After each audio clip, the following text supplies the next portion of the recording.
नमस्कार, स्वागत और अभिनंदन है आपकी अपनी तक्षशिला एकेडमी जोधपुर के YouTube चैनल पर। और आज अपन बात करेंगे कुछ अच्छे अच्छे सवालों के बारे में।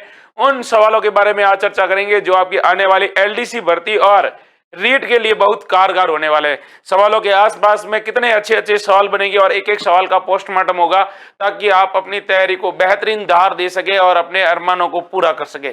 और आपके अरमानों को पूरा करने के लिए पहला सवाल आपकी स्क्रीन पर है। पहला सवाल देखिए। पहला सवाल ये है कि वह सिपाह सालार जिसे शाहजहां ने औरंगजेब के विद्रोह का दमन करने के लिए भेजा, यानी उस व्यक्ति का नाम बताना है जिसे औरंगजेब ने शाहजहां का क्या करने के लिए भेजा भाई? दमन करने के लिए भेजा। किसको भेजा? चार ऑप्शन है, अनूप सिंह, कर्ण सिंह, मिर्जा राजा जय सिंह या फिर जसवंत सिंह। अच्छा सवाल है और तगड़ा सवाल है और गजब का सवाल है। इसका आपको क्या बताना है भाई? आंसर बताना था। तो आपको बताना है कि किसको भेजा गया था। चार ऑप्शन है आपके सामने, ध्यान से देखिएगा। अनूप सिंह, कर्ण सिंह, मिर्जा राजा जय सिंह या फिर जसवंत सिंह। फटाफट आंसर बताइएगा भाई। तो जब भी ऐसे सवाल पूछा जाए तब आपको यह ध्यान रखना है कि भाई देखो, शाहजहां के समकक्ष शासक कौन था? शाहजहां के समकक्ष शासक कौन था? और उसी को अगर ध्यान में देखोगे तो आपको पता होगा जोधपुर के शासक थे जिनका नाम था जसवंत सिंह। जसवंत सिंह प्रथम जो कहां के शासक थे भाई? जोधपुर के रहने वाले थे। आपको इनके बारे में सवाल पूछा जाता है, कई बार ये पूछा जाता है कि बताइए भाई, अपने राजस्थान के अंदर एक शासक थे और वो जोधपुर रियासत के शासक थे, उनका नाम था जसवंत सिंह। कौन से सिंह था भाई? जसवंत सिंह। और सबसे बड़ी बात यह पूछा जाता है कि जसवंत सिंह का जन्म कहां पर हुआ? सबसे अच्छा सवाल पूछा जाता है कि जसवंत सिंह का जन्म कहां पर हुआ। उस समय आपको यह बताना है कि भाई इनका जन्म कहां पर हुआ। जब भी जन्म की बात आएगी और जसवंत सिंह प्रथम के जन्म की बात आएगी तब आपको कहना है कि सर इनका जन्म हुआ था बुरहानपुर के अंदर। बुरहानपुर कहां पर है? तो बुरहानपुर मध्य प्रदेश के अंदर है। बुरहानपुर एमपी में इनका क्या होता है भाई? जन्म होता है। फिर आपको यह याद रखना है कि भाई इन्होंने किसकी सेवा की थी? तो इन्होंने दो मुगल बादशाहों की सेवा की थी। एक तो की थी इन्होंने शाहजहां की, और उसके बाद इन्होंने किसकी सेवा की थी भाई? औरंगजेब की। तो ये इनके समकालीन दो मुगल बादशाह थे, शाहजहां। शाहजहां के बाद में कौन आया था भाई? शाहजहां के बाद में आया था ये, जिसका क्या नाम था? औरंगजेब। आगे बात करते हैं इनके बारे में। तो इनके बारे में सवाल ये पूछा जाता है, कई बार ये पूछा जाता है कि मारवाड़ का वह शासक जिसका राज्य अभिषेक आगरा में हुआ था। तो इनका जो राज्य अभिषेक हुआ था भाई वो हुआ था आगरा में। कहां पर हुआ था? आगरा में हुआ था। उसके बाद आपको इनके बारे में यह भी याद रखनी है कि सवाल यह पूछा जाएगा और तगड़ा सवाल पूछा जाएगा। 1645 में इनको आगरा का प्रबंधन सौंपा गया था। आगरा का प्रबंधन सौंपा गया था किसके द्वारा? 1645 में तो यह सौंपा गया था शाहजहां के द्वारा। उसके बाद यह सवाल पूछा गया है कि मारवाड़ का वह शासक जिसको कहां का कंधार का अभियान, कंधार भेजा गया था। तो 1648 में इनको क्या भेजा, कहां भेजा जाता है भाई? कंधार भेजा जाता है। सबसे बड़ी बात यह है कि इनके समय मुगल उत्तराधिकार होता है। कौन? मुगलों के बीच में होता है भाई उत्तराधिकार को लेकर संघर्ष। और मुगल उत्तराधिकार संघर्ष होता है वो किन के बीच में होता है भाई? तो ये जो संघर्ष होता है ये चार लोगों के बीच में होता है। किसके बेटे थे ये? शाहजहां के पुत्र थे। और शाहजहां के चार पुत्र थे। कितने पुत्र थे भाई? चार। और उनके बीच में उत्तराधिकार को लेकर क्या होता है भाई? संघर्ष होता है। अब पुत्र कौन कौन से थे? तो आपको यह भी पता होना चाहिए। एक बेटा था जिसका नाम था दारा, शुजा, मुराद और औरंगजेब। तो एक तो था दारा, दारा के बाद में आया था शुजा, शुजा के बाद में कौन आया था भाई? मुराद, और मुराद के बीच में बाद में कौन आया था? औरंगजेब। अब जसवंत सिंह प्रथम की यह विशेषता है कि साहब ये सबसे पहले तो दारा के पक्ष में होते हैं और दारा के पक्ष में रहने के बाद वो आगे किसके साथ जुड़ जाते हैं भाई? आगे ये जुड़ जाते हैं भाई अपने किसके साथ? मारवाड़ के एक शासक होते हैं, सॉरी अपने औरंगजेब के साथ जुड़ जाते हैं। किसके साथ जुड़ जाते हैं भाई? औरंगजेब के साथ ये जुड़ जाते हैं। ये भी आपको क्या रखना है भाई? इनके बारे में याद रखना है। कई बार ऐसे सीधे सीधे सवाल होते हैं जो अपनी प्रतियोगी परीक्षाओं में क्या कर लिए जाते हैं भाई? पूछ लिए जाते हैं। तो एक एक सवाल है उसके बारे में आपको पढ़ना है कि सवाल आपको क्या कह रहा है, सवाल आपको क्या कह रहा है और सवालों के आसपास कितने अच्छे अच्छे क्या बनते हैं भाई? सवाल बनते हैं। आगे बढ़ते हैं और अगले सवाल के बारे में चर्चा करते हैं। अगला सवाल क्या कह रहा है उसको ध्यान से देखो। सवाल आपके सामने ये वाला है, पूछा है कि बीतड़ी पवन ऊर्जा, बीतड़ी पवन ऊर्जा है राजस्थान के किस जिले में? कौन सी भाई? बीतड़ी पवन ऊर्जा है वो राजस्थान के किस जिले में है? ये आपको बताना था। अच्छा सवाल था और गजब का सवाल था। आपको इसका क्या बताना है भाई? आंसर बताना है। Chaudhary Nitesh Bairwa, Shyamlal life motivation, Vijay Pal Bhadra, Ramesh Phalodi, Vimleshi Meena, Takshashila academy fan club. देखो भाई फैन क्लब भी बढ़ने शुरू हो गए, मतलब कोई ना कोई तो बात है, किसी न किसी को तो लगा कि कुछ न कुछ तो है इस बात में। तो बताओ भाई, बीतड़ी पवन ऊर्जा के बारे में सवाल पूछा है। बीतड़ी पवन ऊर्जा है वो राजस्थान के किस जिले में है, ये आपको बात करनी है। अब देखो पूछा किससे रिलेटेड है, पवन ऊर्जा से रिलेटेड बात हुई है। किससे? पवन ऊर्जा। तो पहली बात तो पवन ऊर्जा से रिलेटेड सवाल कौन से बनेंगे, उससे पहले आपसे पूछा है बीतड़ी पवन ऊर्जा। कौन सी ऊर्जा भाई? बीतड़ी पवन ऊर्जा राजस्थान के किस जिले में है, ये आपको बताना था। एकदम सीधा सीधा सवाल है और इसी के बारे में आपको बताना है। बताइए बीतड़ी पवन ऊर्जा कहां पर है राजस्थान के अंदर? अच्छा सवाल है, तगड़ा सवाल है और गजब का सवाल है, बताइएगा। और कई बार ये एग्जाम में सवाल भी पूछा जाता है भाई कि बीतड़ी पवन ऊर्जा राजस्थान में कहां पर है, अर्थात किस जिले के अंदर है, बताइएगा। Very good. कौन बता रहा है भाई सबसे पहले इसका आंसर? सर बता रहे हैं कि ए है बीतड़ी पवन ऊर्जा। जिन्होंने ए बताया है एक बार वापस सोचिए। देखिए बीतड़ी है वो कहां पर पड़ता है भाई? बीतड़ी पड़ता है फलोदी के पास में। कौन से पास में भाई? फलोदी के पास में। और फलोदी कहां पर है? जोधपुर के अंदर है। आपने पवन ऊर्जा पढ़ा और बीतड़ी पढ़ा है, बीतड़ी फलोदी के अंदर है, फलोदी कहां पर है? जोधपुर के अंदर है। इतना अच्छा और इतना गजब का सवाल पूछा था कि आपके लोगों के सब क्या आए भाई? आंसर आए हैं वो गलत आए। आंसर क्या आए हैं भाई?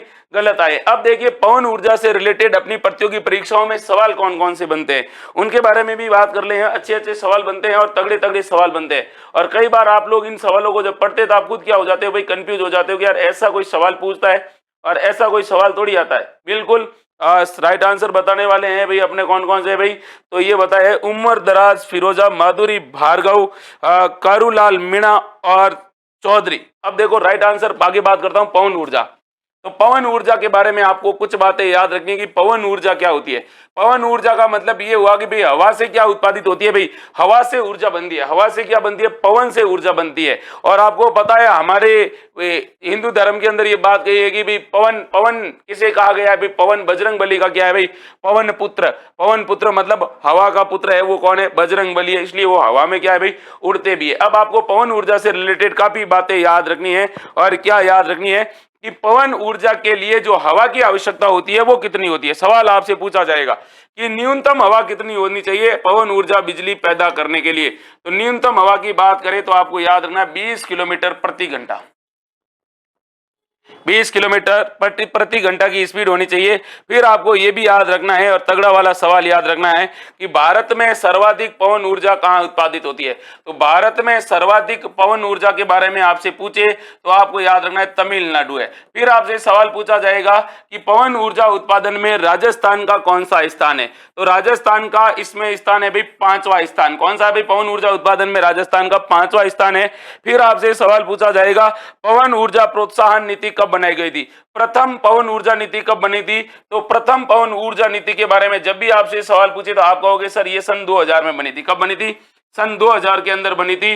और अब आपसे सवाल क्या पूछा जा रहा है? अब आपसे सवाल ये पूछा जा रहा है कि बताओ भाई अपने राजस्थान के अंदर पूछा जाएगा और तगड़ा सवाल पूछा जाएगा कि बताओ राजस्थान की पवन एवं हाइब्रिड नीति। पवन एवं हाइब्रिड नीति के बारे में जब भी बात करें, पवन एवं हाइब्रिड नीति राजस्थान में कब पारित की गई थी? ये नीति कब बनी? हाइब्रिड नीति। पवन एवं हाइब्रिड नीति के बारे में जब भी आपसे सवाल पूछा जाएगा तब आपको ये याद रखना है कि सर ये नीति बनी थी 18 दिसंबर 2019 को। क्योंकि आजकल आपकी नीतियों से रिलेटेड क्या पूछे जाते हैं भाई? सवाल पूछे जाते हैं। लेकिन सवाल देखिए, सवाल पूछा है पवन एवं हाइब्रिड ऊर्जा नीति, लेकिन केवल और केवल पवन ऊर्जा नीति और नवीनतम पवन ऊर्जा नीति के बारे में पूछे। वो कौन सी है भाई? नवीनतम पवन ऊर्जा नीति। तो आप कहना कि सर ये 2012 वाली चल रही है अभी। कौन सी वाली चल रही है भाई? 2012 वाली चल रही है। ये भी आपको क्या रखना है भाई? याद रखना है। फिर पवन ऊर्जा के बारे में आपको ये भी याद रखना है कि बताओ भाई हमारे राजस्थान के अंदर पवन ऊर्जा का प्रथम संयंत्र कहां पर स्थापित किया गया था। तो आपको ये याद रखना है कि राजस्थान की प्रथम पवन ऊर्जा संयंत्र, राजस्थान का प्रथम पवन ऊर्जा संयंत्र कहां पर स्थापित किया गया? तब आपको याद रखना है ये अमर सागर के अंदर स्थापित किया गया था। यस, अमर सागर कहां पर है? जैसलमेर के अंदर है। सारी बातें जो एक दूसरे के पूरक है, एक दूसरे से मिलती है और उन्हीं से रिलेटेड आपसे क्या पूछे जाते हैं भाई? अच्छे अच्छे बेहतरीन और तगड़े तगड़े क्या पूछे जाते हैं भाई? सवाल पूछे जाते हैं भाई। आगे बात करते हैं और अगले सवाल की तरफ बढ़ते हैं। अगला सवाल क्या कह रहा है उसको ध्यानपूर्वक देखिएगा। और मैं आपको बता दूं कि आप लोग अभी तैयारी कर रहे हो, सीरियस हो, है ना। तो सीरियस हो तो मैं आपको मेरे नंबर दे रहा हूं 6375043346। अगर आप पढ़ रहे हो और आपको किसी भी टॉपिक से रिलेटेड कोई दिक्कत आ रही है तो इस नंबर पे आप कॉल करोगे, डायरेक्ट बात होगी आपसे, घबराने की जरूरत नहीं है। लेकिन करोगे, हो सकता है कि मैं फोन उठाऊं या नहीं उठाऊं, तो मेरे को व्हाट्सएप पे मैसेज छोड़ देना, कॉल तो करना ही मत, आप मेरे को मैसेज छोड़ोगे। इससे क्या होगा कि आपको फायदा मिलेगा कि जो भी आपका टॉपिक है, जो कंसेप्ट है, मैं आपको डायरेक्ट बता दूंगा भाई ये दिक्कत है और ये इस तरह से सवाल बना है। आगे बात करते हैं अगले सवाल की तरफ बढ़े और अगला सवाल है ये वाला। सवाल पूछा है निम्नलिखित में से किन जिलों के समूह में मुख्यतः कच्छारी मृदा पाई जाती है। बढ़िया सवाल पूछा है। राजस्थान में कच्छारी मृदा है वो कहां पर पाई जाती है, कैसी मृदा के बारे में पूछा है भाई, कच्छारी मृदा के बारे में बताना है। माधुरी भार्गव चौधरी, नितिका शर्मा, उमरदराज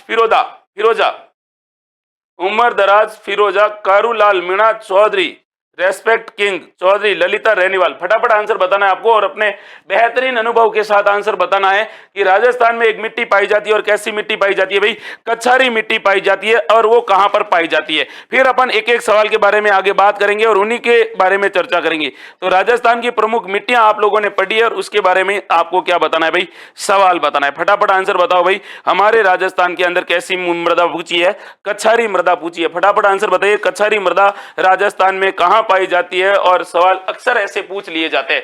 तो पहली बात तो कच्छारी मृदा होती क्या है वो भी आप जान लीजिए कि एक्चुअल में कच्छारी मृदा क्या होती है। तो कच्छारी मृदा के बारे में जब भी आपसे सवाल पूछे तो आपको याद रखना है, देखिए ये जो कच्छारी मृदा है इसको क्या कहा जाता है, जलोढ़ मिट्टी कहते हैं, इसको जलोढ़ मिट्टी भी कहते हैं और इसको कैसी मिट्टी कहते हैं, दोमट मिट्टी भी कहते हैं। कैसी मिट्टी को कहते हैं, दोमट मिट्टी भी कहते हैं। अब देखिए अगला सवाल आपसे क्या पूछा जाएगा, तगड़ा वाला सवाल पूछा जाएगा। बताओ भाई ये मिट्टी राजस्थान के कौन से भाग में पाई जाती है, तो राजस्थान का जो पूर्वी भाग है वहां पर सर्वाधिक पाई जाती है। सर्वाधिक कौन से भाग में, तो राजस्थान का जो पूर्वी भाग है ना मेरे भाई, वहां पर ये मृदा ज्यादा पाई जाती है। फिर सवाल इसी से रिलेटेड पूछा जाएगा कि इसके अंदर कमी किसकी होती है, तो इसके अंदर कमी के बारे में पूछे तो इसके अंदर चूना होता है उसकी कमी होती है, प्लस और किसकी कमी होती है, तो और इसके अंदर होती है ह्यूमस की कमी। किसकी कमी होती है भाई, ह्यूमस की कमी होती है। और किसकी कमी होती है, ह्यूमस के अलावा और अगर आपसे सवाल पूछे किसकी कमी होती है तो आपको बताना है कि सर इसके अंदर फास्फोरस की क्या होती है भाई, कमी होती है। तो फिर इसके अंदर अधिकता किसकी होती है, ये भी सवाल पूछा जाता है।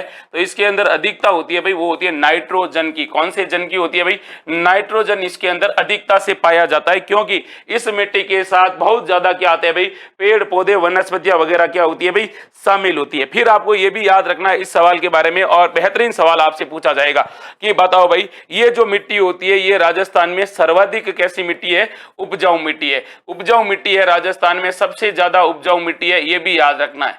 ठीक है, अगर सवाल आपसे पूछा जाएगा कि राजस्थान के कौन से जिले में पाई जाती है, अभी तो यहां पर भरतपुर और धौलपुर आपका क्या हो जाएगा, एग्जैक्ट और एकदम सही आंसर हो जाएगा। उसके बारे में आपको क्या रखना है भाई, याद रखना है। जाननी यादव, करूलाल मीणा, ललिता रेनीवाल, उमरदराज फिरोजा, नितिका शर्मा, ललिता रेनीवाल।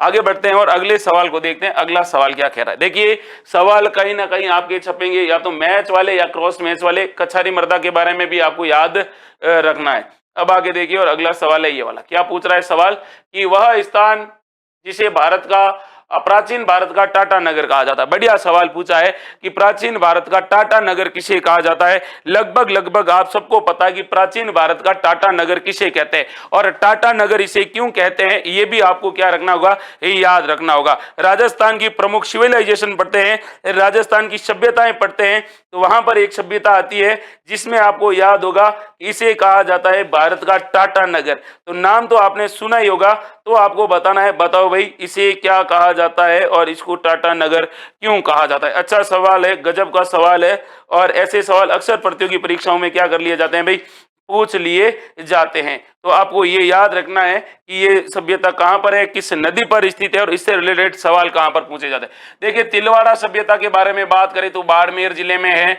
नगरी कहां पर है, टोंक के अंदर है, सॉरी नगरी चित्तौड़गढ़ के अंदर है। नगरी चित्तौड़ में है, नगर टोंक में है। रेड कहां पर है, टोंक में है। नलियासर कहां पर है भाई, नलियासर के बारे में बताए तो नलियासर आप क्या करोगे, नलियासर के बारे में आप बताओ, नलियासर कहां पर है। रेड कहां पर है, टोंक में। तो यहाँ का जो राइट आंसर होता है वो कौन सा हो रहा है, रेड सभ्यता।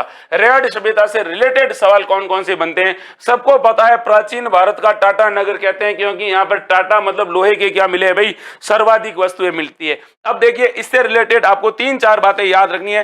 रेड कहां पर है? तो निवाई तहसील है, निवाई तहसील। और निवाई तहसील किस जिले में है? टोंक में है। अब इससे रिलेटेड आपसे सवाल यह पूछा जाएगा, बताओ भैया किस नदी के किनारे अवस्थित सभ्यता थी? तो यहां पर एक नदी थी जिसका नाम था ढील नदी। फिर आपसे सवाल पूछा जाएगा कि इसके उत्खनन करता कौन थे? तो इसका उत्खनन, देखो आजकल उत्खनन वाले सवाल पूछे जाते हैं। तो ये आदमी थे जिनका नाम था केदारनाथ पुरी। कौन से पुरी थे भाई? केदारनाथ पुरी थे। और केदारनाथ पुरी ने इसकी क्या की थी? खोज की थी। फिर आपको याद रखना है कि यहां पर क्या मिले हैं भाई? यहां पर शीशे की मोहर मिली है। शीशे की क्या मिली है? मुहर मिली है। और ये मुहर पर क्या लिखा हुआ है भाई? आपको याद रखना है कि मालव जनपद की मुहर है। ये किसकी? मालव जनपद हुआ करता था प्राचीन काल में, और इसकी यहां पर क्या मिली है? मोहर मिली है। पॉइंट पर आता हूं, और पॉइंट पे आता हूं इसलिए क्योंकि यहां पर लोहे के क्या मिले हैं भाई? लोहा का विशाल भंडार मिला है, या लोहे के क्या मिले हैं भाई? विशाल भंडार। और लोहे के विशाल भंडार होने के कारण इसको प्राचीन भारत का क्या कहा जाता है?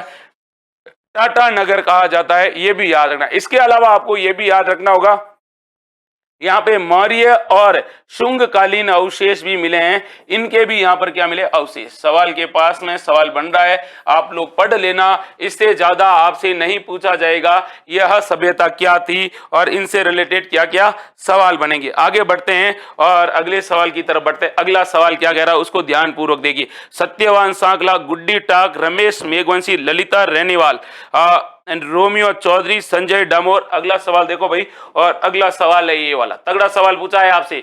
बीकानेर के शासक कर्ण सिंह किस मुगल सम्राट के समकालीन थे? तो बीकानेर के शासक थे कर्ण सिंह। और ऐसे सवाल जो आपको हमेशा क्या करते हैं भाई? रुलाने वाले सवाल होते हैं। जब जीके पढ़ते हैं तो आजकल का तो दौर खत्म हो गया, राजस्थान की राजधानी कौन सी है, राजस्थान के मुख्यमंत्री कौन है, राजस्थान के गृह मंत्री कौन है, ये सवाल अब नहीं बनते हैं। अब तो आपसे सीधा पूछा जाता है, बताओ इतिहास तो पढ़ा है, बिल्कुल पढ़ा है, लेकिन सीक्वेंस पूछ ले कि कर्ण सिंह किस मुगल सम्राट के समकालीन थे?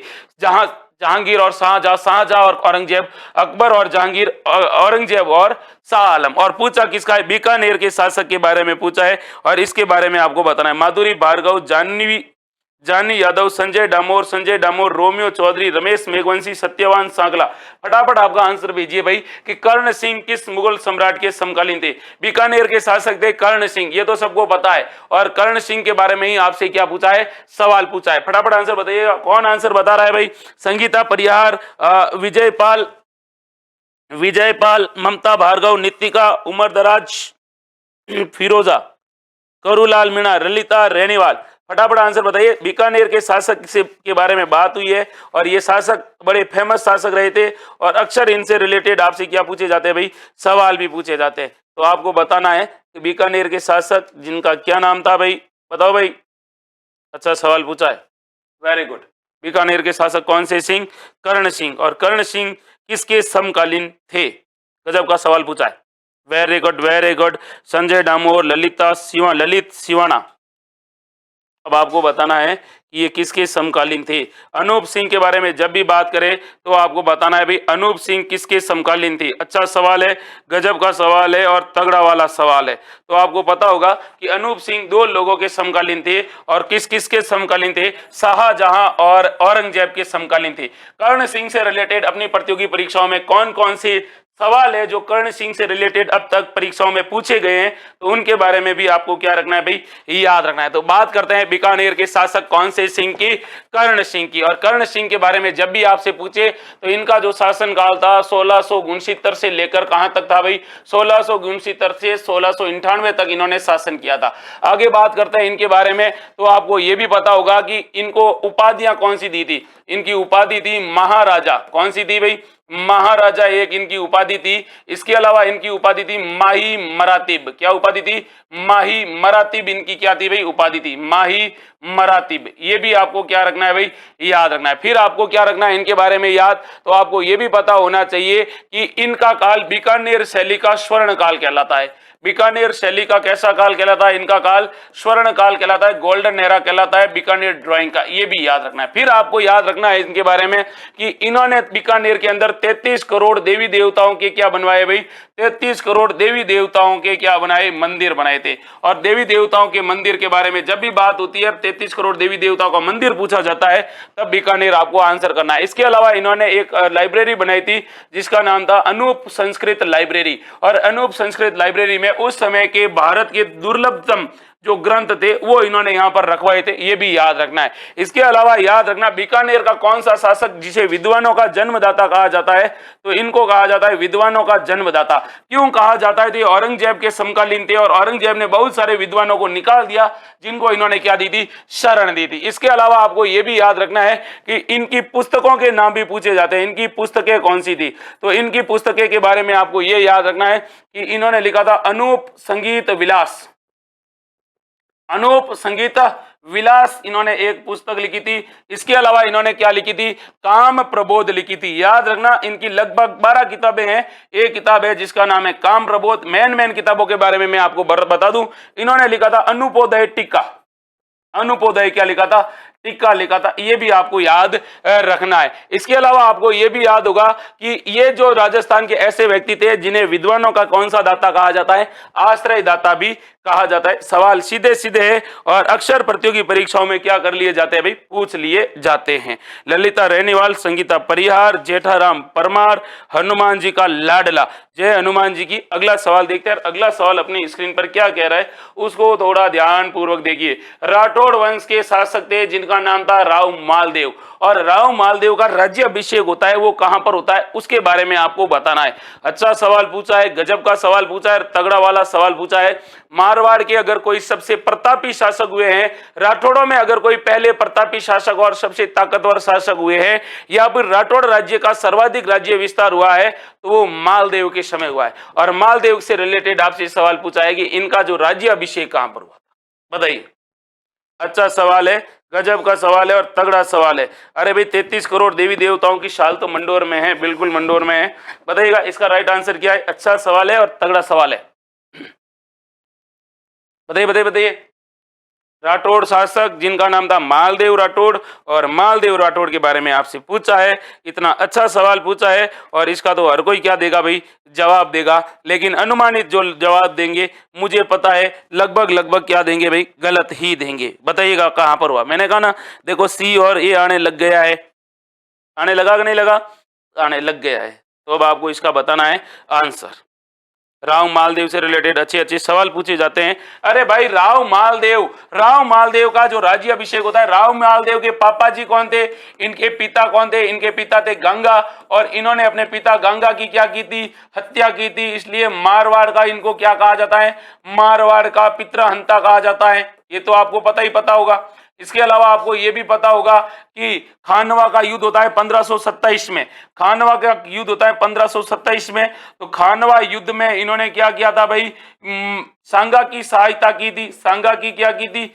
सहायता करने के लिए ये गए थे। हालांकि सहायता करने गए थे, लेकिन किस रूप में गए थे? राजकुमार के रूप में, ना कि राजा के रूप में। तो आपको ये पता होगा कि इन्होंने अपने पिता की हत्या की और उसके बाद ये भाग गए थे सोजत, और सोजत में इनका क्या होता है भाई? राज्याभिषेक होता है। कहां होता है भाई? सोजत में इनका राज्याभिषेक होता है। मालदेव के बारे में अच्छे सवाल कौन कौन से बनते हैं उनके बारे में मैं आपको बता दूं, तो आपको याद रखना है मालदेव से रिलेटेड अच्छे सवाल पूछे जाते हैं। कई बार इनको कहा जाता है, इनके बारे में कहा जाता है। इनके उपनाम बता दूं सबसे पहले। निकनेम इनका क्या था? उपनाम था इनका, तगड़ा वाला सवाल जो आईए से लेकर अपने छोटे से छोटे लेवल में पूछा गया है, और ये याद रखना इनको कहा जाता है हसमत वाला शासक। हसमत वाला शासक इनको कहा जाता है। और इनको क्या कहा जाता है भाई? इनको कहा जाता है भारत का महान पुरुषार्थी राजकुमार। भारत का महान पुरुषार्थी कौन सा कुमार? राजकुमार। फिर इनके बारे में आपको यह भी याद रखना है कि इनको क्या कहा गया है भाई? फरिश्ता एक पुस्तक है, और फरिश्ता में इन्हें हिंदुस्तान का शक्तिशाली शासक कहा है। हिंदुस्तान का शक्तिशाली क्या कहा है भाई? शासक कहा है, शक्तिशाली शासक। फिर आपको इनके बारे में कौन सी बातें याद रखनी है जो आपसे सीधी सीधी पूछी जाएगी, तो आपको याद रखना है कि इनका जो राज्याभिषेक होता है वो 1532 में होता है। राज्याभिषेक कहां पर हुआ था, तो सोजत के अंदर हुआ था, पाली में हुआ था। फिर आपको ये भी याद होगा इनके बारे में कि इन्होंने, ये सबसे बड़ा गजब का सवाल है, 1533 में इन्होंने मेवाड़ के शासक विक्रमादित्य की सहायता के लिए क्या भेजी थी, सेना भेजी थी। फिर आपको यह भी याद होगा कि एक युद्ध पूछा जाता है, गजब का सवाल पूछा जाता है। जब यह सवाल पूछा जाता है तो कईयों की आंखें फटी रह जाती है। हीराबाड़ी का युद्ध, गजब का सवाल है। सवाल आपसे पूछा जाएगा हीराबाड़ी का युद्ध कब और किसके मध्य हुआ, तो आपको होगा पता होगा 1533 में। कब होता है भाई, 1533 में हुआ। और 1533 में इन्होंने नागौर के शासक थे, और नागौर के शासक कौन थे भाई, नागौर के शासक को इन्होंने हराया था, और नागौर के शासक का नाम था दौलत खां, और दौलत खां को इन्होंने हराया था। दौलत खां को इन्होंने क्या किया था, हराया था। ये भी आपको याद रखना है। सबसे बड़ी बात इनके बारे में ये याद रखनी है कि इनके समय ऐसा कहा जाता है कि इनके समय इनकी जो रानी थी जिनका नाम था रूटी रानी, रूटी रानी रूठ जाती है। इनके बड़ा बेटा नाम था राम, राम के बाद उदय सिंह, उदय सिंह के बाद चंद्रसेन। तो इन्होंने अपना उत्तराधिकारी बनाया था, वो राव चंद्रसेन को बनाया था, जो इनका कौन सा पुत्र था भाई, वो इनका तीसरा पुत्र था। ये भी याद रखना है। बाकी ये कहते हैं कि अगर राठौड़ राज्य का सर्वाधिक विस्तार किया तो इन्हीं के समय हुआ था। बाकी गिरी सुमेल के युद्ध के बारे में जानते हैं। सिवाना के अंदर इन्होंने किसको हराया वो भी आपको पता है। इसके अलावा आपको यह भी पता होगा कि जैसलमेर के शासक राव लूणकरण की पुत्री के साथ इन्होंने विवाह किया था। विवाह तो हुआ था, लेकिन कहते हैं कि जो थे वो रूटी रानी की जो उमा दे थी, जिसका वास्तविक नाम था उमा दे की जो थी नौकरानी, जिसका नाम था भारमली, उस भारमली के चक्कर में फंस जाते हैं और अपनी पत्नी से नहीं मिल पाते हैं, इसलिए पत्नी इनसे रूठ कर कहां चली जाती है, अजमेर में। वो सारी चीजें आपको पहले से पता है। अब सवाल बढ़िया पूछा है, मंडोर को निम्न में से किस शासक ने अपनी राजधानी बनाया। गजब का सवाल पूछा है। मंडोर को किस शासक ने अपनी राजधानी बनाया, राव चूड़ा, राव सिंहा, राव विरमदेव या राव रणमल। इतना अच्छा और इतना सटीक और इतना गजब का सवाल पूछा है, इसका आपको क्या बताना है भाई, आंसर बताना है। हरि जाट शिखर, दुर्गा चारण, संगीता परियार, राम अवतार सैन, सत्यवान सांगला, पता है भाई, दिनेश कुमार धोलीवाल, संजय डामोर, संगीता परियार। फटाफट अपने आंसर को फेंक दीजिए भाई। आंसर फेंकोगे तो मजा आएगा, फिर देखना आप तूफान आएगा और उस तूफान के सामने आप एकदम चट्टान की तरह मजबूत खड़े रहोगे। ऐसे तूफान आएंगे और जाएंगे। और तूफान मतलब मैं एग्जाम से रिलेटेड बात कर रहा हूं। जो आपके अंदर डर है वो डर खत्म होगा, क्योंकि आप अगर रेगुलर क्लास देखोगे तो यहां पर हर एक सवाल के पोस्टमार्टम में हर एक चीज आपको नई सीखने को मिलेगी। फटाफट आंसर बताइएगा भाई। तो आपको बताना है कि मारवाड़ का वह शासक जिसने राठौड़ों की राजधानी बनाया था, और किसको बनाया था भाई, आपको बताना है किसको बनाया था। बताओ बताओ बताओ। अच्छा सवाल है, ये तो सबको पता है, ये आपको सबको पता है, तो बताइएगा भाई। अच्छा शासक, अच्छा सवाल है। अरे वो था राव चूड़ा, राव चूड़ा था, याद रखना। राव चूड़ा ने मंडोर को क्या बनाया भाई, मंडोर इसको क्या मिला था, मंडोर इसको दहेज में मिला था। कहता है कि इंदा प्रतिहारों ने इसको क्या दिया था, मंडोर दहेज में दिया था। उससे पहले इसके पास सालोड़ी की क्या थी, जागीर थी। तो यहां पर पहले किसका शासक था, तो इंदा शाखा के प्रतिहारों का शासन था। तो इंदा शाखा का जो प्रतिहार थे वो यहाँ पर शासन करते थे, और इन्होंने इनको क्या दिया था, ये दहेज में दिया था। ये आपको क्या देना है, याद रखना है। इसके अलावा आपको याद रखना, गजब का सवाल पूछा जाएगा, मारवाड़ में सामंत प्रथा का जनक, मारवाड़ में सामंत प्रथा का जनक पूछा जाएगा। मारवाड़ में सामंत प्रथा का जनक किसे कहा जाता है, उस समय आपको याद रखना है कि राव चूड़ा को कहा जाता है। इसके अलावा आपको यह भी याद रखना है कि ये जो होते हैं, इन्होंने नागौर में कौन सा तालाब बनाया था, और नागौर में इन्होंने तालाब बनाया था, उसका नाम था चुंडासर तालाब। कौन सा तालाब बनाया था, चुंडासर तालाब बनाया था नागौर के अंदर। ये भी आपको याद रखना है। फिर इनके बारे में सबसे बड़ी बात याद रखनी है कि इनकी रानी थी, रानी का नाम था चांद कंवर, और इनकी रानी चांद कंवर थी। जो चांद कंवर ने क्या किया था भाई, चांद कंवर के बारे में याद रखना कि ये सोडा राजपूत थी, है ना। और याद रखना कि चांद कंवर थी, और चांद कंवर ने कौन सी बावड़ी बनवाई थी, चांद बावड़ी। और ये चांद बावड़ी कई बार पूछा जाता है कहां पर है, तो देखिए आबानेरी के अंदर चांद बावड़ी है, लेकिन जहां पर बात जोधपुर की आए तो याद रखना यहाँ पे जोधपुर के अंदर बनाई थी इन्होंने। ये भी आपको क्या रखना है, याद रखना है। अच्छे अच्छे सवाल है। अक्सर ऐसे सवाल अपनी प्रतियोगी परीक्षाओं में क्या कर लिए जाते हैं भाई, सीधे सीधे पूछ लिए जाते हैं। अब आगे बढ़ते हैं, अगले सवाल को देखते हैं। अगला सवाल भी गजब का सवाल है, देखिएगा। ये सवाल है, हाँ, महाराजा गंगा सिंह नरेंद्र मंडल चैम्बर ऑफ प्रिंसेस के चांसलर कब बने थे? और याद रखना कि सबसे लंबे समय तक ये नरेंद्र मंडल के क्या रहे थे भाई? अध्यक्ष भी रहे थे चैम्बर ऑफ क्या प्रिंसेस। ये क्या था? तो राजाओं का एक बहुत बड़ा संगठन था और इसको नरेंद्र मंडल कहा जाता है। इसकी स्थापना 1921 में होती है, लेकिन ये कितने साल तक इसके क्या रहते हैं भाई? अध्यक्ष रहते हैं। ये आपको बताना है, फटाफट आपको आंसर बताना है। बताइए भाई। दिनेश कुमार धोलीवाल, सत्यवान सांगला, हरि जाट शिकर, रानू मीणा, दिनेश कुमार धोलीवाल। फटाफट आंसर बताओ। बीकानेर के शासक महाराजा गंगा सिंह का आपसे पूछा सवाल है और ऐसे सवाल आप लोग करते हो, अक्सर करते हो और आपको पता भी है कि ये कितने समय तक इसके क्या रहे थे? अध्यक्ष रहे थे। तो 1921 से लेकर ये क्या होते हैं भाई? 1921 से कब तक रहते हैं बताओ? दुर्गा चारण, हरि जाट, खोडियार माँ, जीके सेंटर, सत्यवान सांगला, जगदीश जाट, रामावतार सेन, विजयपाल बराड़ा। फटाफट बताओ भाई। करूलाल मीणा। तो आप लोग बता रहे हो कि सर ये राइट आंसर है। कौन सा वाला? 1921 से 1931। लगभग डी बताए हैं और जिन जिन लोगों ने डी बताया बहुत बढ़िया भाई। आप लोगों की वाकई में जो तारीख जो आपकी तैयारी है वो बहुत खराब है। खराब होने का रीजन ये है कि तुक्का मारा है। पहले आदमी ने तुक्का मारा, उसके बाद दूसरे आदमी ने तुक्का मारा, उसके बाद तीसरे आदमी ने क्या मारा भाई? तुक्का मारा। और आपका काम किससे चल रहा है भाई? तुक्का लॉजी से चल रहा है। तो ये नरेंद्र मंडल के क्या रहते हैं भाई? क्या रहते हैं भाई? हाँ बताओ। तो ये नरेंद्र मंडल के सबसे लंबे समय तक क्या रहते हैं भाई? अध्यक्ष रहते हैं। तो कब से कब तक रहते हैं? तो ये रहते कब से कब तक है? अगर आपसे ये सवाल आपसे पूछ ले तो आपको याद रखना है कि भाई ये कब से कब तक रहते हैं, आपको बताना है। सीधा सीधा सवाल है और तगड़ा तगड़ा सवाल है। बताइए।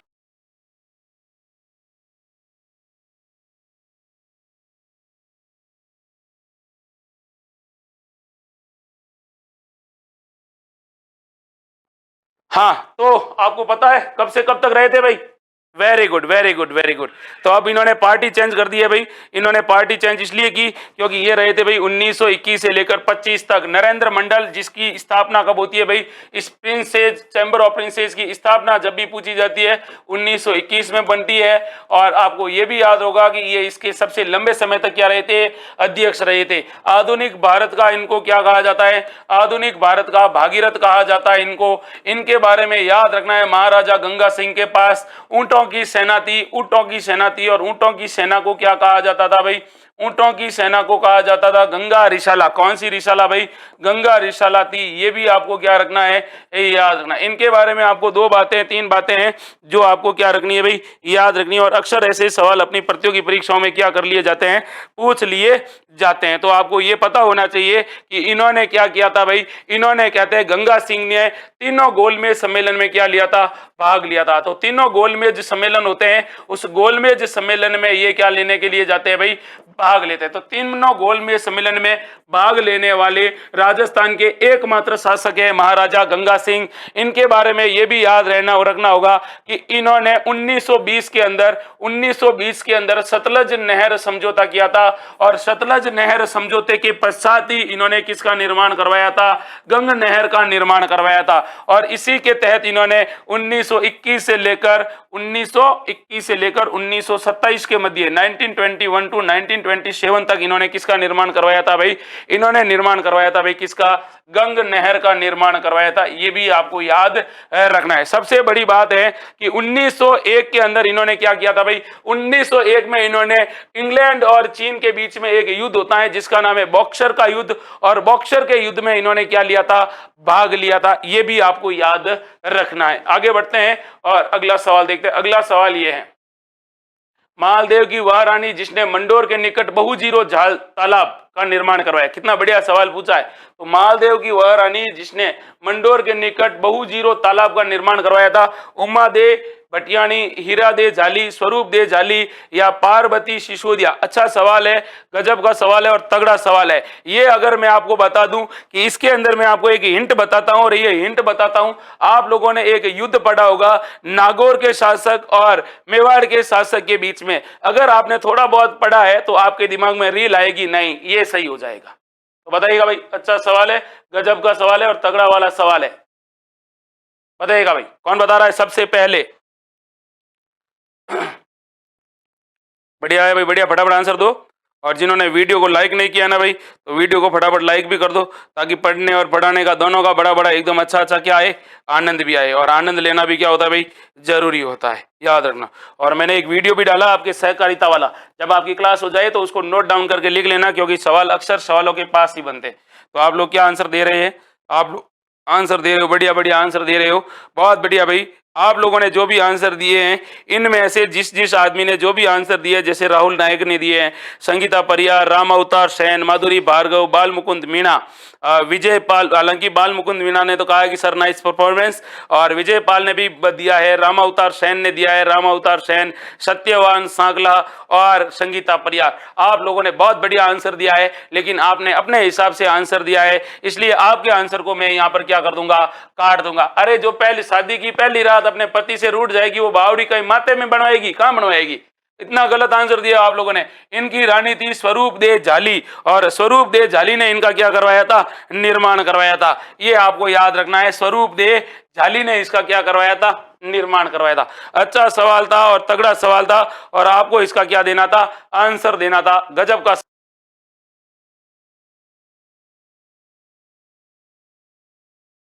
जगदीश जाट, सुमन अटवाल, गुड्डी टाक। तो सवाल को थोड़ा समझो मेरे भाई, सवाल क्या पूछ रहा है। हर बार जो आप समझते हो वो सही होगा, कोई जरूरी नहीं है। और एग्जाम में मैंने देखा होगा, आपने देखा होगा, जब आपके पास सवाल ऐसे पूछे जाते ना कि जाली तो नहीं हो सकती है, ये हो सकती है, ये हो सकती है, ये हो सकती है, ये हो सकती है, फिर यूं लाइन फेरते हो, ये यार ये हो सकती है, ये हो सकती है, और फिर आप वहां पे गोले में ऐसे करके आते हो, ओ योगोन ओ योगोन ओ योगोन, परीक्षा दे रिजल्ट आवर के ये लो ओ कहीं भी गयो।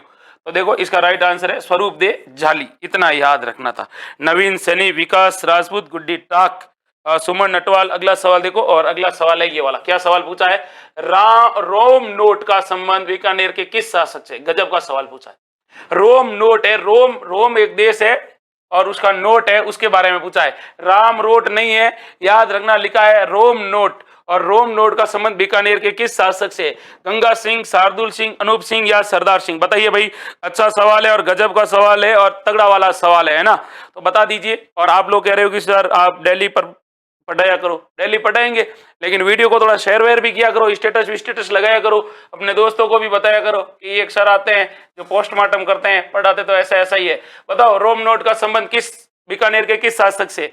इतना अच्छा और इतना तगड़ा और इतना गजब का सवाल पूछा है कि इसका हर कोई आंसर देगा। कौन सबसे पहले इसका आंसर देगा, बताइएगा भाई। विकास राजपूत, गुड्डी टाक, दिनेश कुमार धोलीवाल, मनोहर लाल आहाड़ी, सुमन अटवाल, माधुरी भार्गव। बताइएगा भाई, सुमन यादव, नवीन सैनी। रोम नोट का संबंध पूछा है, कईयों को तो पता ही नहीं है कि सर ये रोम नोट था क्या। तो बताइए भाई, रोम नोट का संबंध है वो बीकानेर के किस शासक से हैं, ये आपको बताना है। अच्छा सवाल है, गजब का सवाल है और तगड़ा वाला सवाल है। बताइएगा भाई, बताइए बताइए बताइए।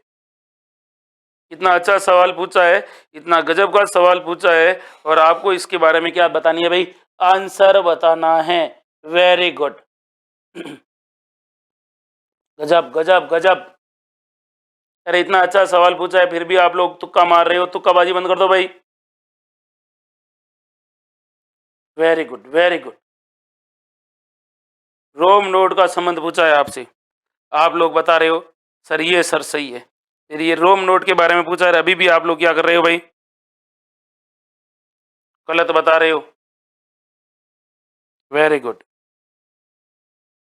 अच्छा सवाल है, तगड़ा सवाल है, फटाफट आंसर बता भाई। सारे ऑप्शन आ रहे हैं, कैसे आ रहे हैं वो बताना है। तो रोम नोट का संबंध आपको बताना है कि रोम नोट का संबंध था वो बीकानेर के किस शासक से था, ये आपको बताना है। अच्छा सवाल है, गजब का सवाल है और तगड़ा सवाल है, बताइएगा। Very good very good very good. तो आपको नहीं पता है रोम नोट का संबंध, कुछ कह रहे हैं अनूप सिंह कह रहे हैं, कुछ लोग कुछ और कह रहे हैं।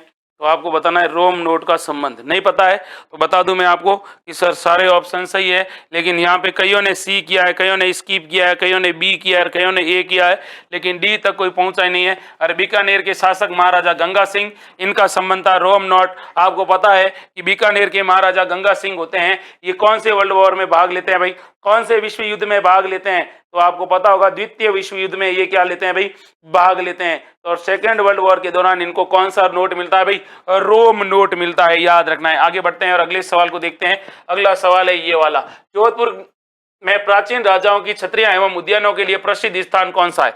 तो जोधपुर की छत्रियों के लिए और जोधपुर के प्राचीन राजाओं की छत्रियों और उद्यानों के लिए प्रसिद्ध स्थान कौन सा है, वो आपको बताना है। ये तो सबको पता है, नवीन सैनी, हनुमान जी का लाडला, उमर दराज फिरोजा, हाँ, विकास राजपूत, भरतपुर, रामा अवतार सेन। फटाफट आंसर बता दीजिए। अच्छा सवाल है, गजब का सवाल है और तगड़ा वाला सवाल है। अगर आपको देखो कोई भी सवाल छूटता है या किसी के पास कोई चीज का यूं लगता है आपको कि सर इसमें कुछ है, हालांकि हमारी तरफ से पूरी कोशिश रहती है कि सवाल के पास में सारे सवाल बताएं, लेकिन फिर भी अगर आपको कुछ ऐसा लगे तो आप इस नंबर पे आप क्या कर सकते हो भाई, फोन कर सकते हो। डायरेक्ट आपकी बात होगी मैसेज के थ्रू, किसके थ्रू, व्हाट्सएप मैसेज के थ्रू होगी, और इस नंबर पे क्या होगा भाई, मैसेज आपको मिल जाएगा। तो ये नंबर आपको सेव कर लेना है। ये केवल और केवल किससे रिलेटेड है, एजुकेशन से रिलेटेड है। बाकी आपको इसमें कोई भी चीज नहीं डालनी है, याद रखना है आपको, है ना। तो ये नंबर है, इस नंबर पे आप मैसेज वैसेज डाल देना। अगर पढ़ते समय कोई दिक्कत आती है, किसी प्रश्न में हेजिटेशन आता है तो यहाँ से आपको आंसर भेजा जाएगा, और हो सकता है कि कई बार मैं ही वो आंसर भेज दूं। तो क्या है भाई इसका राइट आंसर? अच्छा सवाल पूछा है, बताओ। इसका राइट आंसर है ये वाला, कौन सा है भाई, मंडोर। कौन सा है भाई, मंडोर। मंडोर मंडोर मंडोर का पुराना नाम पूछा जाएगा कि भाई मंडोर का पुराना नाम क्या था। तो मंडोर का पुराना नाम आपको याद रखना है भाई, मांडव्यपुर था। कौन सा पुर था, पुराना नाम, old name of Mandore. Mandore का पुराना नाम था मांडव्यपुर।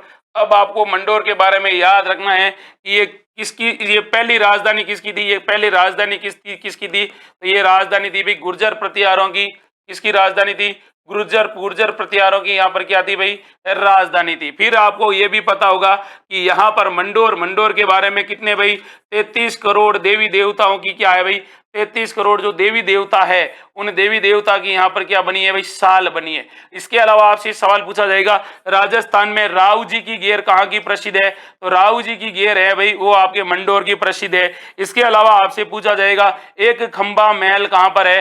देखो एक खंबा महल है वो आपको पूछा जाएगा, ये कहाँ पर है भाई, ये अपने मंडोर के अंदर है। और इसका निर्माता कौन थे, तो इसके निर्माता थे मारवाड़ के शासक अजीत सिंह ने इनका क्या करवाया था, निर्माण करवाया था। फिर आपको मंडोर के बारे में याद रखना है। और तगड़ा सवाल आपसे मंडोर के बारे में ये पूछा जाएगा, बताओ भाई यहाँ पर किसकी छतरी बनी हुई है, ब्राह्मण देवता की क्या बनी हुई है, छतरी बनी हुई है। इसके अलावा मारवाड़ के राज परिवार से यहाँ पर मारवाड़ के बारे में पूछा है, और मारवाड़ का जो राज परिवार है उस राज परिवार की कितनी छतरियां बनी हुई है भाई, 49 छतरियां बनी है। और इन 49 छतरियों को कौन सा कुंड कहा जाता है भाई, इनको कहा जाता है पंचकुंड। कौन सा कुंड कहा जाता है भाई, पंचकुंड कहा जाता है। और पंचकुंड की छतरियां मंडोर में है। इसके अलावा यहाँ पर एक क्या है भाई, जल प्रपात है, और ये सवाल पूछा भी गया है, यहाँ पर कौन सा जल प्रपात है, तो उसका नाम है भाई नागाद्री। कौन सा है भाई, नागाद्री जल प्रपात है। ये भी आपको याद रखने, सीधे सीधे सटीक सटीक सवाल है जो आपकी प्रतियोगी परीक्षाओं में क्या किए जा सकते हैं भाई,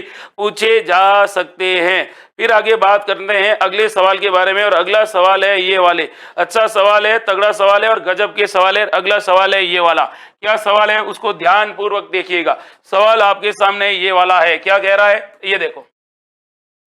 मारवाड़ के शासक जसवंत सिंह राठौड़ किस मुगल राजा, मारवाड़ के शासक थे जिनका नाम था जसवंत सिंह राठौड़। और जसवंत सिंह राठौड़ को किस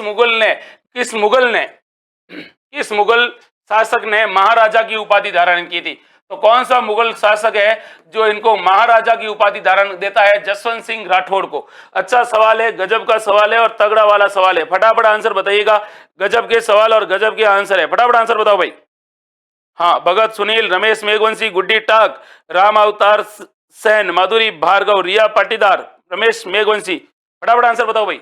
अच्छे सवालों को अच्छी तरीके से आपको हैंडल करना है, और अच्छी तरीके से हैंडल करते हुए इनका आपको क्या बताना है भाई, आंसर भी बताना है। कौन बताएगा सबसे पहले, फटाफट अपने आंसर फेंकिए यार, इतना टाइम नहीं है कि हम लोग इतना टाइम खराब करें, और टाइम का यूटिलाइजेशन है तगड़े तरीके से ही करना है, गजब तरीके से। बताइएगा, मारवाड़ के किस शासक को किसकी उपाधि दी गई भाई? जसवंत सिंह राठौड़ को महाराजा की उपाधि दी गई थी, बिल्कुल दी गई थी, हम भी मानते हैं, आप भी मानते हैं, लेकिन जसवंत सिंह राठौड़ को महाराजा की उपाधि किसने दी थी? सवाल है ये वाला। तो बताइए महाराजा की उपाधि किसके द्वारा दी गई थी? जसवंत सिंह प्रथम को। अच्छा सवाल है, गजब का सवाल है और तगड़ा वाला सवाल है। बताइए, एक तो राजा की उपाधि दी गई और एक महाराजा की उपाधि दी गई, किसके द्वारा दी गई ये आपको बताना है। अच्छा सवाल है, गजब का सवाल है, और कौन इसका सबसे पहले आंसर फेंक रहा है वो भी मैं बता दूं आपको कि आप में से आंसर बताने वाले अमूमन लोग हैं, वो लोग हैं औरंगजेब। लेकिन जिन जिन लोगों ने औरंगजेब किया है उन लोगों ने सबने किया है भाई गलत किया है। तो आपका राइट आंसर क्या है? तो राइट आंसर है कि औरंगजेब के पापा थे जिनका नाम था शाहजहां। क्या होता है भाई? शाहजहां। आपको पता होना चाहिए कि जसवंत सिंह प्रथम के जो पिता होते हैं उनका क्या नाम होता है भाई? उनका नाम होता है भाई गज सिंह, और गज सिंह की क्या हो जाती है? मृत्यु। और इनकी मृत्यु के समय ये बूंदी में शादी करने के लिए गए थे, लेकिन पता चलता है कि पिताजी नहीं रहे, तो इनको शाहजहां ने कहां बुलाया? आगरा में। तो इनका राज्याभिषेक कहां होता है भाई? इनका राज्याभिषेक आगरा में होता है। किसके द्वारा किया जाता है भाई? उस समय कौन होते हैं इनके शासक? आगरा के अंदर कौन होते हैं? शाहजहां होते हैं। और आपको यह भी पता होगा कि शाहजहां ने इनको 4000 का क्या दिया था? मन सब दिया था। कौन सा सब दिया था? मन सब दिया था। इसके अलावा आपको यह भी पता होगा कि इनके बारे में कहा जाता है कि इनको राजा की क्या दी थी? उपाधि दी थी। ये भी आपको याद रखना है। उसके बाद इनके बारे में ये भी याद रखना है, इन्होंने धर्मत के युद्ध में, दौराई के युद्ध में क्या लिया था भाई? भाग लिया था। सबसे बड़ी बात यह है कि इन्होंने, इनकी रानी का नाम था अति रंगदे। कौन सा था भाई? अति रंगदे। अति रंगदे इनकी क्या थी भाई? रानी थी। और अति रंगदे ने क्या किया था भाई? एक बावड़ी का निर्माण करवाया था, एक तालाब का निर्माण करवाया था। और कौन सा तालाब बनाया था? इनकी रानी ने जान सागर या जना सागर तालाब का निर्माण करवाया था। इसके अलावा आपको यह भी पता होगा कि इनकी दाई मां कौन थी? जसवंत सिंह प्रथम की दाई कौन थी? तो इनकी दाई मां थी रूपा दाई। कई बार पूछा जाता है रूपा दाई किसकी दाई मां थी, तो ये भी याद रखना है। फिर आपको याद रखना है कि ये कहां जाते हैं? काबुल। और काबुल अभियान के दौरान जाते हैं और काबुल से लाकर लाते हैं अनार। और अनार लाने के बाद इन्होंने कागा जोधपुर के अंदर किसका बाग लगाया था भाई? अनारों का बाग लगाया था। याद रखना, अनारों का बाग लगाया था इन्होंने, याद रखना है। फिर इनके बारे में यह भी याद रखना है कि इनकी मृत्यु कहां पर हुई। तो इनकी मृत्यु के बारे में कई बार सवाल पूछा जाता है कि इनकी मृत्यु कहां हुई थी? महाराजा जसवंत सिंह की मृत्यु। और इनकी मृत्यु के बारे में याद रखना है कि मृत्यु कहां हुई थी भाई? सवाल अच्छा है, तगड़ा वाला सवाल है।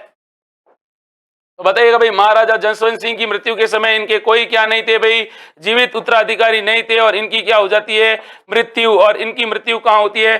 काबुल में। और इनकी मृत्यु पर औरंगजेब के सहसा अपने मुंह से निकल जाता है, आज कुफ्र का दरवाजा टूट गया। जब इनकी मृत्यु हुई तब इनकी दो पत्नियां थी, एक का नाम था जादम और एक का नाम था नरू की। इन्होंने दो बच्चों को जन्म दिया था। एक ने दिया था दल थम्बन को और एक ने किसको दिया था भाई? अजीत सिंह को दिया था। हालांकि दल थम्बन है इनकी तो क्या हो जाती है? मृत्यु। लेकिन अजीत सिंह होते हैं जिनका जन्म होता है, इन दोनों बच्चों का जन्म कहां होता है? लाहौर में होता है, याद रखना है, लाहौर में होता है। सवाल अच्छे अच्छे हैं। कई बार इस लेवल के सवाल अपनी प्रतियोगी परीक्षाओं में क्या कर लिए जाते हैं? पूछ लिए जाते हैं। आगे बात करते हैं अगले सवाल की तरफ, और अगला सवाल है ये वाला। राजस्थान में राठौड़ों का शासन कहां पर रहा? हस्तिकुंडी, धनोप, वागड़, बागड़, बीकानेर, किशनगढ़ या उपयुक्त सभी? अच्छा सवाल पूछा है, और ध्यान से देखिएगा, सवाल इतना गजब का सवाल पूछा है, इसका गजब तरीके से आपको क्या देना है भाई? आंसर भी देना है। फटाफट आंसर बताइएगा। कौन बताएगा सबसे पहले? हाँ, सौरभ व्लॉग शॉर्ट बोलेरो, बताओ भाई। रमेश मेघवंशी, रमेश रामावतार, सौरभ। अच्छा सवाल है, ये तो बता दो, कौन बताएगा सबसे पहले? Very good, very good, very good. इतने अच्छे और इतने बेहतरीन सवाल जब आपसे पूछे जाते हैं तब आपको इनका क्या बताना होता है भाई? आंसर तो बताना ही पड़ेगा। बिना आंसर बताए तो कैसे काम चलेगा? बताइए बताइए बताइए, सबसे पहले कौन बता रहा है? Very good. तो देखो भाई, कोई आंसर देख लूं? आप लोगों ने कहा है कि बहुत बढ़िया भाई। भिकाराम ने बताया है, रमेश मेघवंशी ने बताया, सुमन नटवाल ने बताया था, माधुरी भार्गव ने बताया है, मुकेश ने बताया, लेकिन रमेश मेघवंशी ने बड़ी मौज कर दी है। वो कह रहा है कि सर उपर्युक्त सभी बिल्कुल सही है, वागड़ के अंदर भी थे, धनोप में भी थे, हस्तिकुंडी में भी थे और यहाँ पर भी थे, लेकिन ये तीन इनकी क्या थी, रियासतें थी। यहाँ पर धनोप में और हस्तिकुंडी के अंदर, और यहाँ पर तो इनका क्या रहता है भाई, कुछ समय तक शासन रहता है, लेकिन ये मुख्य रूप से थी। लेकिन यहाँ पे उपर्युक्त सभी होगी, कहां पर शासन रहा, तो हस्तिकुंडी में भी कुछ समय तक रहे, धनोप में भी रहे थे, और हस्तिकुंडी शिलालेख जो राठौड़ों के बारे में क्या देता है, जानकारी भी देता है। अकबर की अधीनता स्वीकार करने वाला मारवाड़ का प्रथम शासक कौन था भाई, चंद्रसेन, मालदेव, मोटा राजा उदय सिंह या राव जोधा? फटाफट आंसर बताइएगा। अच्छा सवाल पूछा है आपसे, इसी सवाल को अच्छे से आपको आंसर भी देना था। रामावतार, बाल मुकुंद मीणा, रानू मीणा, संगीता परियार, जाट 22 जी, बताइएगा भाई। उमर दराज, फिरोजा, रामावतार, सैनी। अरे आंसर बताओ मेरे भाई। अच्छा सवाल है, गजब का सवाल पूछा है, और इसका आंसर तो मेरे हिसाब से आप सबको अच्छी तरीके से आता है, क्योंकि ये जो सवाल है वो अक्सर अपनी प्रतियोगी परीक्षाओं में पूछे जाते हैं। और कौन सा राजा था जिसे अकबर अक्सर कहता था, कौन सा राजा? अरे भाई वही राजा जिसका नाम था मोटा राजा। कौन सा राजा था भाई? मोटा राजा उदय सिंह। और मोटा राजा उदय सिंह के बारे में याद रखनी है आपको कुछ बातें जो आपसे सीधे सीधे अपनी प्रतियोगी परीक्षाओं में क्या की जाएगी, पूछी जाएगी, याद रखना। मोटा राजा उदय सिंह के बारे में याद रखना कि भाई इसके पिताजी कौन थे, तो इनके पिता का नाम था मालदेव। कौन से देव? मालदेव थे। अब इनसे रिलेटेड आपको याद रखना है कि मुगलों की इन्होंने क्या स्वीकार की थी, अधीनता स्वीकार की थी। अब आपको यह भी याद रखना है, मारवाड़ का प्रथम शासक है जिसने मुगलों के साथ क्या से संबंध बनाए भाई, मुगलों के साथ वैवाहिक संबंध बनाए थे। तो मुगलों के साथ वैवाहिक संबंध स्थापित करने वाला मारवाड़ के पहले शासक मोटा राजा उदय सिंह थे। इन्होंने, इनकी पुत्री थी, पुत्री का नाम था मानबाई। और मानबाई का, जिनको कौन सी बाई कहा जाता है, जोधपुर की होने के कारण जोधाबाई। और जोधाबाई का इन्होंने विवाह किसके साथ किया था, तो इन्होंने इनका जो विवाह किया था वो विवाह किया था भाई किसके साथ? जहांगीर के बेटे खुर्रम के साथ। किसके साथ किया था? अकबर के बेटे जहांगीर के साथ किया था, सलीम के साथ। तो सलीम के साथ इन्होंने विवाह किया था। और याद रखना सलीम बादशाह बनता है किस नाम से? जहांगीर के नाम से। और याद रखना जो शाहजहां था वो मानबाई का ही क्या था भाई? बेटा था। शाहजहां छोड़ छाड़ के सलीम की गली अनारकली डिस्को चली। तो सलीम जो शाहजहां था वो मानबाई और सलीम का बेटा था। मानबाई को ही जोधाबाई कहा जाता है। और मानबाई को उपाधि कौन सी दी गई थी, तो इनकी उपाधि का नाम याद रखना उमरा ए हनूद कहा गया है। याद रखना, सॉरी, इनकी उपाधि के बारे में आपसे पूछा जाएगा, और इनकी उपाधि कौन सी थी भाई? उमरा ए हनूद। उमरा ए हनूद कहा जाता है इनको। ये भी आपको क्या रखना है, याद रखना है। फिर आगे बढ़ते हैं, आपको ये भी याद रखना है इनको 1000 का मनसब दिया था। कितना मनसब? 1000 को इनको क्या दिया था? मनसब दिया था। इनकी मृत्यु कहां पर हुई थी, तो इनकी मृत्यु हुई थी लाहौर में। और इनके एक बेटे थे जिनका नाम था किशन सिंह। पुत्र का क्या नाम था? किशन सिंह। और किशन सिंह क्या करते हैं भाई? 1609 में किशन सिंह क्या करते हैं भाई? 1609 के अंदर किसकी स्थापना करते हैं भाई? 1609 में इन्होंने किशनगढ़ की क्या की थी? स्थापना की थी। ये भी याद रखना, किशनगढ़ की स्थापना करने वाले मोटा राजा उदय सिंह के कौन थे भाई? बेटे, जिनका नाम था किशन सिंह। याद रखना है। सवाल अच्छे अच्छे हैं, तगड़े तगड़े हैं, और गजब का लेवल है, क्योंकि सवाल के पास में आपके बारे में आपसे सवाल पूछा जाएगा। मुकेश चंद मीणा कह रहे हैं कि सर आज पहली बार जुड़ा हूं, बहुत बढ़िया, स्वागत, अभिनंदन है आपका हमारी तक्षशिला एकेडमी जोधपुर के यूट्यूब चैनल पर। और चैनल को सब्सक्राइब नहीं ठोका है तो फटाफट ठोक दीजिए, और अपने दोस्तों तक भी पहुंचा दीजिए, और कह दीजिए सर पढ़ाते हैं तगड़ा। क्योंकि यहाँ पर सवाल क्या होता है भाई? सवाल का क्या होता है भाई? पोस्टमार्टम होता है। ये देखो आजकल वाले जो सवाल है अधीनस्थ बोर्ड वाले, और अधीनस्थ बोर्ड के फेवरेट सवाल है, उनके बारे में याद रखना है। क्या पूछा है सवाल कि राजस्थान में सेटकॉम परियोजना का संबंध है। तो राजस्थान में एक परियोजना है जिसका नाम है, कौन सा कॉम है भाई? सेटकॉम परियोजना है। तो बताओ राजस्थान में, अपने राजस्थान में कौन सी परियोजना के बारे में बात हुई है? सेटकॉम परियोजना के बारे में बात हुई है। फटाफट आंसर बताओ, सेटकॉम परियोजना का संबंध है वो किससे है? चार ऑप्शन है आपके सामने, तगड़े तगड़े सवाल है। सैटेलाइट आधारित मानचित्रण या सैटेलाइट आधारित प्रशिक्षण, सैटेलाइट आधारित भूमिकरण, और पूछा किसका है, सैटकॉम परियोजना क्या है। तो सैटकॉम के बारे में पूछा है, ना कि डैटकॉम के बारे में। तो बताओ भाई सैटकॉम परियोजना क्या है। गजब का सवाल पूछा यार, ऐसे सवाल जब परीक्षा में पूछे जाते हैं ना तब बहुत माथा खराब करते हैं। फटाफट आंसर बताओ भाई, गजब का सवाल है और तगड़ा वाला सवाल है। सैटकॉम परियोजना का संबंध, अरे यार बताओ फटाफट बताओ, टाइम बिल्कुल खराब नहीं करना है। गजब का सवाल पूछा है आपसे, सैटकॉम परियोजना, और वो भी अपने राजस्थान के अंदर है। Very good very good very good. तो देखो सैटकॉम परियोजना,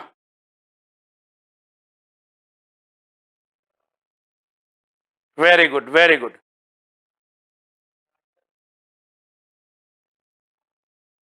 तो देखो सैटकॉम का मतलब ये हुआ कि ये जो परियोजना है इसके बारे में याद रखना है, ये किस पर आधारित है। तो ये सैटेलाइट आधारित क्या है भाई, प्रशिक्षण है। सैटेलाइट आधारित इंटरएक्टिव टर्मिनल है। क्या भाई, इंटरएक्टिव क्या है, टर्मिनल है। इसके तहत क्या है भाई, प्रशिक्षण दिया जाता है। जहां पर नेट की व्यवस्था नहीं है ना, वहां पर नेट की व्यवस्था की जा रही है। ये आपको क्या रखना था, ये याद रखना था। सवाल अच्छा था, गजब का सवाल था। सैटेलाइट आधारित मानचित्रण नहीं है भाई, तुक्का मत मारिएगा भाई, तुक्का नहीं मारना है ना। आगे बढ़ते हैं और अगले सवाल को देखते हैं। अगला सवाल है ये वाला, राजस्थान में एनबीजीपीआर का प्रादेशिक केंद्र कहाँ स्थित है। तो राजस्थान में एनबीजीपीआर का जो प्रादेशिक केंद्र है उसके बारे में आपसे पूछा है, जो है उदयपुर, जोधपुर, बीकानेर और जयपुर। तो क्या पूछा है, एनबीजीपीआर केंद्र। ध्यान से देखो, एन, उसके बाद बी, उसके बाद जी, फिर उसके बाद पी और फिर आर। तो आपको बताना है कि बताओ भाई एनबीजीपीआर क्या है, और इसका पूरा नाम भी आपसे पूछा जाएगा, बताइएगा। अच्छा सवाल है, गजब का सवाल है और तगड़ा वाला सवाल है, बताइएगा। हाँ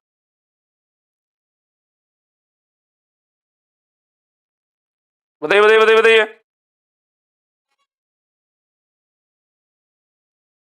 एनबीजीपीआर का केंद्र आपसे पूछा है, नहीं पता है। अरे यार ये भी नहीं पता है तो फिर मामला गड़बड़ है। एनबीजीपीआर कौन बता रहा है भाई, सबसे पहले और सबसे तगड़ा सवाल कौन कौन बता रहा है। Very good very good.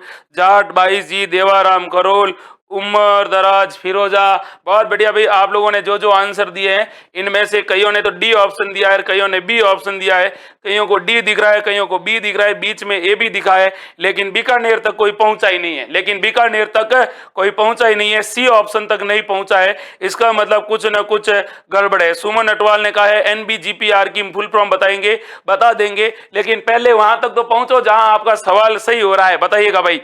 Ramesh Meghwanshi है, रमेश मेघवंशी, सुनीता नानोत, सत्यवान सांकला, फटाफट आंसर बताओ भाई। सुमन अटवाल, वेरी गुड। तो कोई भी सी तक नहीं पहुंचा, इसका क्या मतलब हुआ भाई, इसका मतलब क्या हुआ, इसका मतलब ये हुआ कि आपकी तैयारी है वो कैसी है भाई, आपको पता होनी चाहिए। अजय मेवाड़ा, रामावतार, वेरी गुड वेरी गुड। तो जिन जिन लोगों ने सी नहीं किया, इसका मतलब क्या हुआ भाई, किसी ने नहीं किया है, मतलब सी तो ऑप्शन है ही नहीं, बिल्कुल नहीं है। फिर कईयों ने जयपुर किया, जयपुर भी ऑप्शन नहीं है। फिर कईयों ने किया उदयपुर, उदयपुर भी ऑप्शन नहीं है। तो ये कहां पर है, जोधपुर के अंदर है। अब आपसे सवाल ये पूछा जाएगा कि एनबीजीपीआर का पूरा नाम क्या है ना भाई। तो इसका पूरा नाम जब भी आपसे पूछा जाएगा तब आप क्या कहोगे, सर एनबीजीपीआर जोधपुर में स्थित है, इसका क्या नाम है, national bureau of, national bureau of क्या है भाई, plant genetic resources, plant genetic resources. इसका मतलब क्या हुआ भाई, इसका मतलब ये हुआ रिसोर्सेज,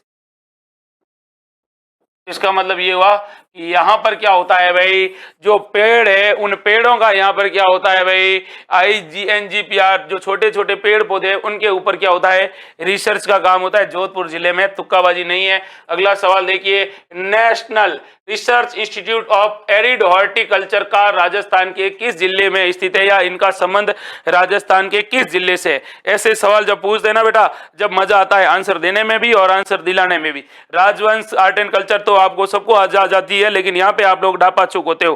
तो बताओ, national research centre for arid horticulture Rajasthan के किस जिले में है। यानी एरिड भी पूछा है और हॉर्टिकल्चर भी पूछा है, और उसके अंदर इन्होंने centre for arid national level का है। तो बताओ कहां पर है, और गजब का सवाल पूछा है, बताओ।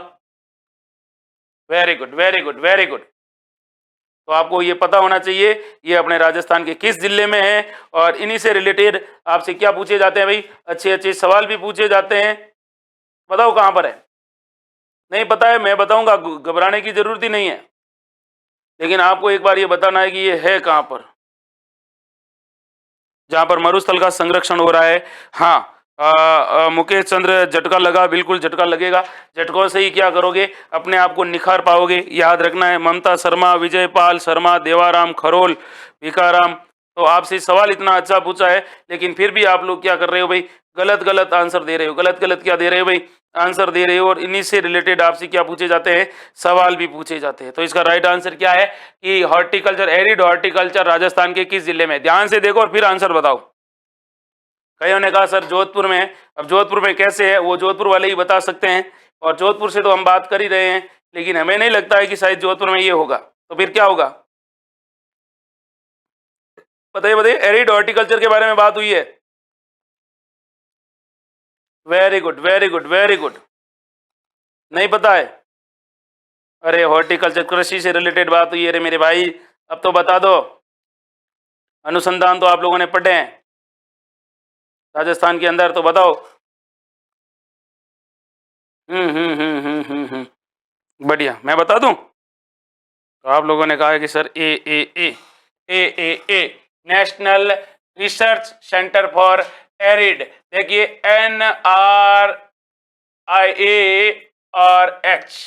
यानी ये जो आपके सवाल पूछा गया है इसमें आप लोगों ने आंसर दिया है कि सर इसमें तो ए सही है, बिल्कुल इसमें ए सही है। National centre for arid horticulture Bikaner के अंदर है, ये इतना याद रखना था। अगला सवाल है ये वाला, और क्या पूछा है, जल उपलब्धता के आधार पर कौन सा नदी बेसिन राजस्थान में दूसरे स्थान पर है। अब देखिए नदी का नहीं पूछा है, नदी बेसिन का पूछा है, और दूसरे नंबर पर कौन सा बेसिन है, बनास बेसिन, साबरमती बेसिन, माही बेसिन या लूणी बेसिन। सबसे बड़ा बेसिन है वो कौन सी नदी का है, उसके बारे में आपको बताना था। सीधे सीधे सवाल है, सीधे तरीके से पूछे गए थे, और गलत आपको कुछ भी बताना नहीं है। फटाफट आंसर बताओ, और जिन्होंने वीडियो को लाइक नहीं ठोका मेरे भाई फटाफट लाइक कर दो, क्योंकि लाइक करोगे तो पता चल ही जाएगा कौन किस तरह से पढ़ रहा है।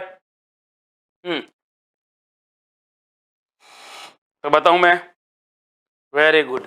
लेकिन यहाँ पे देखो आप लोग क्या कर रहे हो, गलत कर रहे हो। दूसरा स्थान पूछा है मेरे भाई प्यारे, गलत नहीं बताना है। अजय मेवाड़ा, खियाराम परिहार, जाट 22, विजयपाल भराड़ा, खियाराम, रामावतार, मनोहर लाल जाट, सुमन, साक्षी शर्मा, आप लोगों ने कहा है कि दूसरे स्थान पर है। तो देखो राजस्थान का सबसे बड़ा बेसिन है, फर्स्ट नंबर पर है, वो आपको याद रखना कौन सा बेसिन है, बनास बेसिन है। बनास बेसिन सबसे बड़ा है। बनास बेसिन के बाद दूसरे नंबर पर जो आता है वो कौन सा बेसिन आता है भाई, लूणी वाला बेसिन आता है सेकेंड। और उसके बाद आपका कौन सा आता है, चंबल, और चंबल के बाद जो फोर्थ पे आता है वो कौन सा बेसिन आता है भाई, लुमाही बेसिन। तो लूणी बेसिन राजस्थान का दूसरा बड़ा बेसिन है, याद रखना। बेसिन की बात पूछिए, नदी की नहीं पूछिए। बेसिन का मतलब है कि जल भराव और जल की जो आवक क्षमता है वो सबसे ज्यादा किसमें है, इस हिसाब से सवाल पूछा है। संगीता परियार ने बढ़िया आंसर दिया है कि सर डी मेरा सही है, और डी आपका सही है। गुरुद्वारा है बुड्ढा जोहड़, राजस्थान के किस जिले में स्थित है। और राजस्थान में जब गुरुद्वारों की बात आती है तो सिख धर्म की बात होती है, और आपको बताना है कि राजस्थान में बुड्ढा जोहड़, वो क्या पूछा है भाई आपसे, बुड्ढा जोहड़ गुरुद्वारा पूछा है। फटाफट बताओ, राजस्थान में सिख धर्म से रिलेटेड सवाल आपसे पूछा है, इसका आपको क्या बताना है, बेहतरीन आंसर बताना है, एकदम तगड़े तरीके से और एकदम सलीके से आंसर बताना है, क्योंकि सवाल के पास में अक्सर क्या छुपे होते हैं भाई, सवाल पूछे। तो बताओ भाई राजस्थान के अंदर सवाल पूछा है, very good, very good, very good. बताइए बताइए बताइए, कौन बता रहा है भाई सबसे पहले? कोई नहीं बता रहा है, मतलब मामला गड़बड़ है। बढ़िया सवाल पूछा यार, ऐसे भोली भोली बातें मत किया करो, अच्छे सवालों को अच्छी तरीके से अटेंड किया करो और अच्छे तरीके से इसका आंसर भी दिया करो, नहीं तो फिर आप में और तैयारी नहीं करने वाले में क्या फर्क रहेगा? मेरे हिसाब से तो कोई फर्क नहीं रहेगा। अरे बुड्ढा जोहड़ की बात हुई है, और बुड्ढा जोहड़ राजस्थान में कहाँ पर है भाई?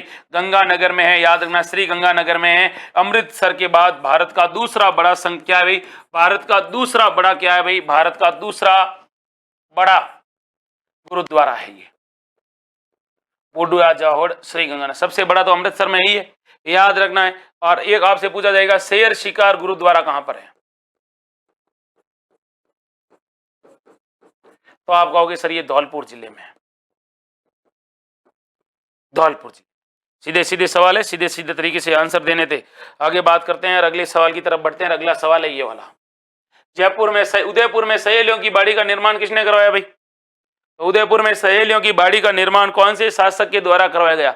मेरे भाई, ऐसा कोई प्रतियोगी परीक्षा नहीं है, ऐसा कोई एग्जाम नहीं है जिसमें सहेलियों की बाड़ी से रिलेटेड सवाल नहीं पूछा गया है। लड़के जब एग्जाम देने के लिए जाते हैं ना, परीक्षा देने से पहले और परीक्षा देने के बाद हमेशा उनका ध्यान रहता है कि सहेलियों की बाड़ी देख के आएंगे, कैसी है सहेलियों की बाड़ी, ठीक है। और सहेलियों की बाड़ी में सहेलियों से ज्यादा सहेले आते हैं। कौन आते हैं? सहेले आते हैं, याद रखना। देखते हैं, सोचते हैं सहेलियां मिलेगी, नहीं मिलते हैं। वहां जाते हैं और वहां पे उनको क्या मिलते हैं? सहेला, सहेले मिलते हैं। जाते तो आलिया के चक्कर में है, जाते तो आलिया के चक्कर में है, लेकिन आलिया तो मिलती नहीं है। और वहां पर क्या मिल जाता है भाई आपको? कालिया मिल जाता है। बताओ राइट आंसर क्या है? कालिया मिल जाता है। बताओ इसका निर्माण किसने करवाया था? अच्छा सवाल है, तगड़ा सवाल है, गजब का सवाल है। और पूछा कौन सी बाड़ी से है भाई? सहेलियों की बाड़ी से पूछा है। फटाफट आंसर बताओ, और इसका आप जब आंसर बताओगे तब मानूंगा यार आप लोगों की बढ़िया तैयारी और गजब की तैयारी। और इनसे रिलेटेड मैं आपसे सवाल भी बताऊंगा कौन कौन से। बताइएगा कौन पहले आंसर दे रहा है भाई? तो आंसर देने में अपने संगम में माधुरी भार्गव है, रमेश है, विजयपाल है, अजय है, जाट 22 जी, उमर दराज, फिरोजा, मुकेश, हाँ, रमेश मेघवंशी। तो आपको पता है, बहुत बढ़िया आंसर दिया आप लोगों ने कि सर अक्सर हम यहाँ पर गए हैं और सहेलियों के चक्कर में गए, सहेले हमें मिले, आलिया की जगह हमें कालिया मिला। और इसका राइट आंसर है वो है महाराणा संग्राम सिंह। और महाराणा संग्राम सिंह भी कौन से हैं भाई? दूसरे। संग्राम सिंह पहले तो राणा सांगा थे। अब इनके बारे में याद रखना, संग्राम सिंह से रिलेटेड कौन कौन सी सवाल पूछे जाते हैं इनके बारे में याद रखना है कि इनके शासन काल में कौन सा सम्मेलन होता है भाई? हुरडा सम्मेलन की क्या होती है भाई? हुरडा सम्मेलन की जो आपको याद रखना है, हुरडा सम्मेलन की योजना बनती है, वो किन के समय बनती है? इनके समय। हुरडा सम्मेलन की योजना पूछी है, आयोजन नहीं पूछा है। इसके अलावा इन्होंने किसका निर्माण करवाया था? सहेलियों की बाड़ी का। सहेलियों की बाड़ी कहां पर है? उदयपुर में है। इसके अलावा इन्होंने कौन सा मंदिर बनाया था? वैद्यनाथ मंदिर बनाया था। और वैद्यनाथ मंदिर किस नदी के किनारे बना हुआ है? तो नदी का नाम जब भी पूछे तो कौन सा सारमा है भाई? शिशारमा है। कौन सी नदी है भाई? शिशारमा नदी है। फिर आपसे ये भी पूछा जाएगा इनके समय कौन सी प्रशस्ति लिखी गई?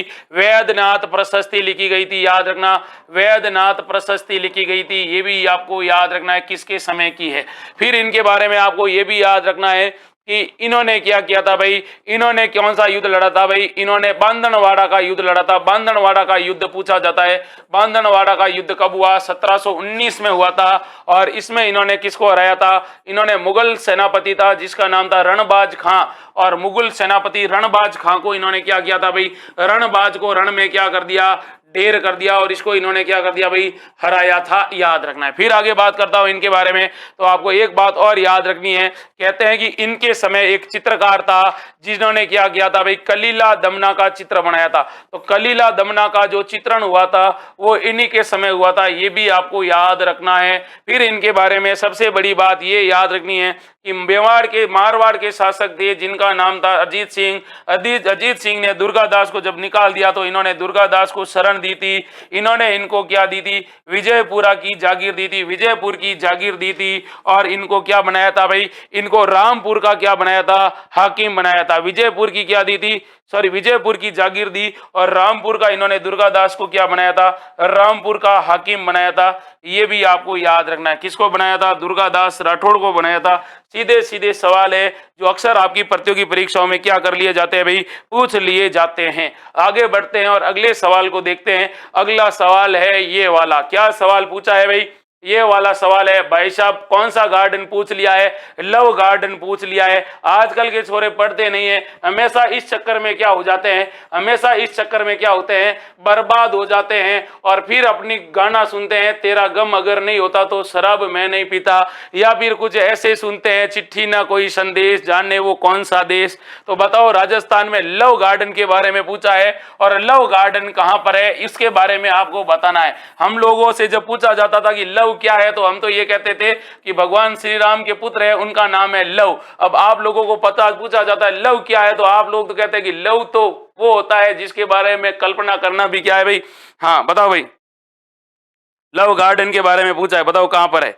ये तो सबको पता है कहां पर है। हाँ, भरतपुर में है, भीलवाड़ा में है, उदयपुर में, अलवर में। और अक्सर लड़के लव गार्डन के चक्कर में कहाँ जाते हैं, एग्जाम होता है, एग्जाम सेंटर जब होता है ना इस जिले में, तो एग्जाम सेंटर होता है तो कहते हैं भाई एग्जाम देके आजा, फिर में अपन कौन से गार्डन चलेंगे, लव गार्डन चलेंगे। और लव गार्डन जाएंगे और उस समय इनको वहां पर नियत किस पर रहती है, आलिया पर। लेकिन वहां पर इनको क्या मिलता है भाई, वहां पर भी इनको ये मिलता है कालिया। ये भी आपको याद रखना है। तो राइट आंसर क्या है, फटाफट आंसर बताओ। लव गार्डन की बात होती है तब आपको याद रखना है कौन सा वाड़ा है भाई, कौन सा पुर है, कौन सा पुर है, कौन सा पुर है, फटाफट बताओ भाई। हाँ, लव गार्डन के बारे में जब भी बात होती है तो करते हैं भीलवाड़ा। भीलवाड़ा को याद रखना, कौन सी नगरी कहते हैं, वस्त्र नगरी कहते हैं। और राजस्थान का क्या कहते हैं भाई, राजस्थान का मैनचेस्टर कहते हैं। राजस्थान का कौन सा चेस्टर कहते हैं, मैनचेस्टर कहते हैं। इसके अलावा आपको यह भी याद रखना है कि ये जो भीलवाड़ा है इसको क्या कहा जाता है, राजस्थान की टेक्सटाइल सिटी। राजस्थान की कौन सी सिटी कहा जाता है, टेक्सटाइल सिटी कहते हैं। ये भी आपको याद रखना है। फिर इनके बारे में क्या याद रखना है, भीलवाड़ा के बारे में एक नाम तो और बता दो जो आपको पता होगा। तो भीलवाड़ा के अंदर सर्वाधिक क्या होते हैं भाई, सर्वाधिक वस्त्र निर्माण की क्या लगी हुई है भाई, इकाइयां लगी हुई है। इसके अलावा यहाँ पर क्या मिलता है भाई, भोडल मिलता है। भोडल किसको कहते हैं पता है, बताओ बताओ। अच्छा सवाल है, गजब सवाल है। हाँ, माइका नगरी, अब्रक नगरी। कौन सी नगरी कहते हैं, अब्रक नगरी कहते हैं इसको। अब्रक कहते हैं भोडल को, भोडल को कहते हैं माइका सिटी। अगर हिंदी में पूछे, इंग्लिश में इसको कहते हैं माइका, और माइका सिटी पूछे तो याद रखना ये है। अच्छा सवाल है, गजब का सवाल है। आगे बात करते हैं और अगले सवाल के बारे में बात करते हैं, है ना। अब आप छापा मारो और कुछ भी मारो, जो भी मारोगे मिलना कुछ है नहीं, क्योंकि आप यहाँ पे जाओगे तो आपको क्या मिलेंगे, वही मिलेंगे जो आप क्या कर रहे हो, सोच रहे हो। राजस्थान का वह किला जिसे अंग्रेज सेना जीत नहीं सकी। तो राजस्थान का वह किला जिसे अंग्रेजों की जो सेना होती है वो इसको जीत नहीं पाती है। बयाना का दुर्ग, भरतपुर का किला, जूनागढ़ का किला या कोटागढ़। सच्चा सवाल है, गजब का सवाल है और तगड़ा वाला सवाल है। ऐसे सवाल जब भी पूछे जाते हैं तो उस किले का पूरा इतिहास आपको पढ़ना होता है और उसी से रिलेटेड आपसे क्या पूछे जाते हैं, सवाल। तो राजस्थान का वह किला जिसको कौन नहीं जीत पाए भाई, अंग्रेज नहीं जीत पाए थे, कौन सा किला था। अच्छा सवाल है और इसके बारे में आपको आंसर भी देना है। जो चैनल पे नए हैं वो चैनल को लाइक कर दीजिए और जिन्होंने अभी तक चैनल को सब्सक्राइब नहीं किया है फटाफट सब्सक्राइब ठोक दीजिए, क्योंकि 8:30 वाली क्लास है और इसमें एक एक सवाल का पोस्टमार्टम होता है। डंके की चोट पे इस क्लास वाले सर कहते हैं बता दूं कि सवाल आएंगे, मतलब आएंगे, क्योंकि सवाल एक बढ़ते हैं और उसके पास बहुत सारे आंसर भी बढ़ते हैं। तो फटाफट बताओ, राजस्थान का वह किला जिसको कौन नहीं जीत पाए भाई, अंग्रेज नहीं जीत पाए। तो आपको पता होना चाहिए, इस किले के बारे में अच्छी अच्छी बातें की जाती है, तगड़ी तगड़ी बातें की जाती है और उसी के बारे में आपको आंसर बताना है। कौन फटाफट इसके बारे में आंसर देगा, उसके बारे में आंसर देने वाला अभी कोई विद्यार्थी आया नहीं है, लेकिन आ जाएगा ऐसा मैं उम्मीद करता हूं, आशा करता हूं। Very good very good. तो कौन सा किला है भाई, very good very good very good. अरे यार ऐसे कैसे काम चलेगा, इतना अच्छा गजब का सवाल पूछा है और इसके बारे में मैंने आपको कहा भी था, और मैंने आपको कहा था कि इसको कौन नहीं जीत पाए भाई, अंग्रेज नहीं जीत पाए थे। बताइए, बढ़िया सवाल है, तगड़ा वाला सवाल है और गजब वाला सवाल है, बताइएगा। 5 बार आक्रमण हुआ था इस किले के बारे में, बताओ कौन सा किला था। और ये जो किला था उसके बारे में आपको क्या याद रखना है भाई, आपने कहा है कि सर लोहागढ़। कौन सा गढ़ बताया आपने, लोहागढ़ किला बताया, जिसे कौन सा किला कहा जाता है। बयाना का किला तो अलग है यार, बयाना का किला क्यों कर रहे हो, लोहागढ़ का किला है भरतपुर का किला, तो भरतपुर के किले को कहा जाता है लोहागढ़, आयरन फोर्ट कहा जाता है। अब लोहागढ़ से रिलेटेड आपकी प्रतियोगी परीक्षाओं में कौन कौन से क्या पूछे जा सकते हैं भाई, सवाल पूछे जा सकते हैं, उसके बारे में आपको याद रखना है। देखिए लोहागढ़ के बारे में जब भी आपसे पूछा जाएगा कहां पर है, तो इस किले को कहा जाता है शोणितपुर। कौन सा पुर कहा जाता है, शोणितपुर। किस किले को कहा जाता है, तो इसको कहा जाता है या शोणितगिरी दुर्ग कहा जाता है। इस किले को बादशाह किला भी कहा जाता है। कौन सा किला कहा जाता है, बादशाह किला भी कहा जाता है, ये भी याद रखना है। फिर इस किले के बारे में याद रखना है, इस किले को विजय मंदिर गढ़ कहा जाता है। विजय मंदिर क्या कहा जाता है, गढ़ कहा जाता है। फिर इसके बारे में क्या याद रखना है, इस किले के बारे में याद रखना है राजस्थान का प्रथम विजय स्तंभ रखा गया है। राजस्थान का प्रथम विजय स्तंभ या राजस्थान का पहला विजय स्तंभ इसी किले में रखा गया है। फिर आपसे सवाल पूछा जाएगा कि इसके निर्माता कौन थे, तो इसके निर्माता थे विजयपाल। कौन थे भाई, विजयपाल थे।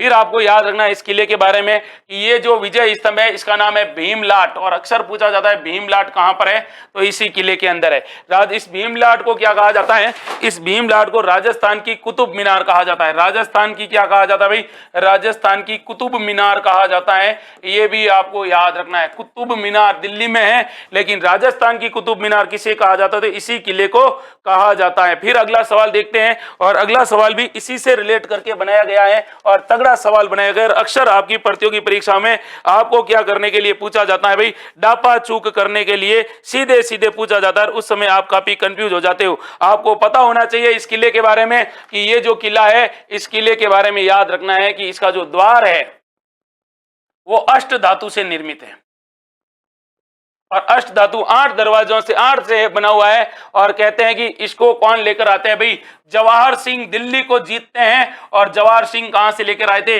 झीरी के किले से उतार कर लाए थे, और झीरी का किला कहां है, दिल्ली से उतार कर लाए थे। 8 धातुओं का दरवाजा है। अब आगे बात करते हैं, यहां पर एक बुर्ज है जिसका नाम है जवाहर बुर्ज, और जवाहर बुर्ज पर क्या होता था भाई, यहां पर भरतपुर के शासकों का क्या होता था, भरतपुर के शासकों का राज्याभिषेक होता था। राज्याभिषेक याद रखना, सवाल अच्छा है, तगड़ा सवाल है, और कई बार ऐसे सवाल पूछे भी जाते हैं। अब आपसे सवाल ये पूछा जाएगा कि ये दो इसका निर्माण कौन करवाते, तो निर्माता जवाहर सिंह थे। जवाहर सिंह ने दिल्ली को फतेह किया, और दिल्ली विजय के उपलक्ष्य में जवाहर बुर्ज का इन्होंने क्या करवाया था, निर्माण करवाया था। इसके अलावा आपको याद होगा इस किले के बारे में आपको पूछा जाएगा, इस किले के अंदर महल 2-3 प्रसिद्ध महल है। किशोरी महल इसके अंदर है, किशोरी महल है इसके अंदर। और याद रखना एक है कचहरी कला, और कचहरी कला में राजस्थान के एकीकरण का प्रथम चरण होता है, उसका इसमें क्या होता है, उद्घाटन होता है। इसके अलावा आपको याद रखना है इसके अंदर वजीर की कोठी बनी हुई है। कई बार याद कर रखना, वजीर की कोठी तो आधे जने धौलपुर चले जाते हैं, नहीं धौलपुर नहीं जाना है, भरतपुर आना है। और इसके अंदर दादी माँ के क्या बने हुए भाई, दादी माँ के महल बने हुए हैं, ये भी आपको याद रखना है। सवाल सीधे सीधे हैं, अच्छे अच्छे हैं, गजब का लेवल है, और इस बार सवाल इस प्रकार के बन सकते हैं। आगे बात करते हैं और अगले सवाल के बारे में बात करते हैं। अगला सवाल क्या कहता है उसके बारे में भी आपको क्या रखना है भाई, याद रखना है। सवाल अच्छे हैं, तगड़े तगड़े सवाल है और गजब के सवाल है, देखिएगा भाई। अगला सवाल है ये वाला, क्या पूछ रहा है, अरे भाई साहब राजस्थान का हरिद्वार, भोपाल सागर, मातृकुंडिया, मंडपिया या बांडोली, राजस्थान का कौन सा द्वार, हरिद्वार। अच्छा सवाल है, तगड़ा सवाल है, गजब का सवाल पूछा है आपसे। और राजस्थान में कौन सा द्वार पूछा है, राजस्थान में राजस्थान का कौन सा द्वार, हरिद्वार। बताओगा, बताओ बताओ बताओ, ये सवाल तो गजब का सवाल है।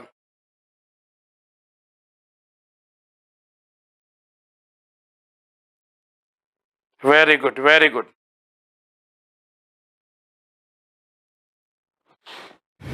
अच्छा सवाल है, गजब का सवाल है। राजस्थान का हरिद्वार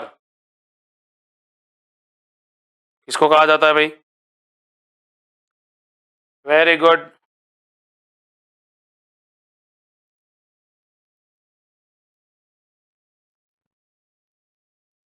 राजस्थान का हरिद्वार पूछा है,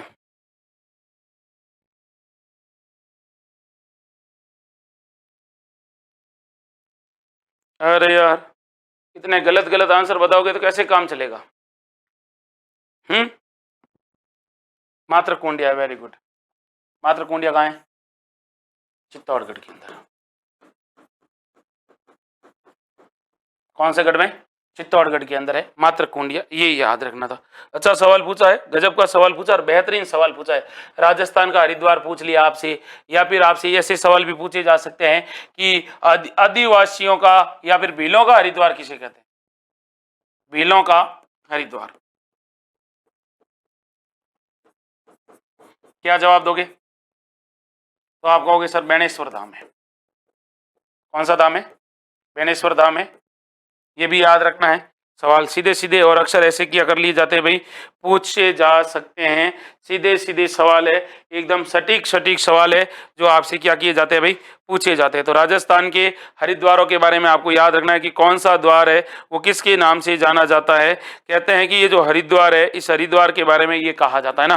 कमेंट में आपने मैंने आपके सारे के सारे पढ़े हैं, आप लोग तैयारी बेहतरीन कर रहे हैं, लेकिन कई सारे सवाल है जो आपकी क्या होते जा रहे हैं भाई, गलत भी होते जा रहे हैं। तो सवाल को गलत होने से बचाने के लिए आपको सही वे में अच्छी तरीके से क्या करनी होगी भाई, पढ़ाई करनी होगी। और देखो भाई, मैं आपको बता रहा हूं कि अगर आप पढ़ रहे हो और अभी आपकी एग्जाम सिर पर है, ये एक मैं नंबर दे रहा हूं 6375043346। इस नंबर पे आप क्या कर सकते हैं, मैसेज कर सकते हैं, संदेश भेज सकते हैं या फिर कॉल कर सकते हैं। अगर आपको एजुकेशन से रिलेटेड कोई भी प्रॉब्लम है, किसी भी टॉपिक से रिलेटेड, मैं आपसे डायरेक्ट बात करूंगा और आपके हर एक सॉल्यूशन का क्या करूंगा भाई, जवाब दूंगा। हो सकता है कि जब मैं क्लास में रहूं तो या फिर मेरी टीम के पास मेरा फोन रहे या ऑफिस में फोन रहे, तब आपसे बात नहीं कर पाने का हो सकता है कि वो कर नहीं पाऊं, क्योंकि क्लास भी दिन भर रहती है, लाइव भी होता हूं। तो शाम को मैं आपके मैसेज होते हैं वो रीड आउट करके वहां पे आपको सॉल्यूशन कर दूंगा।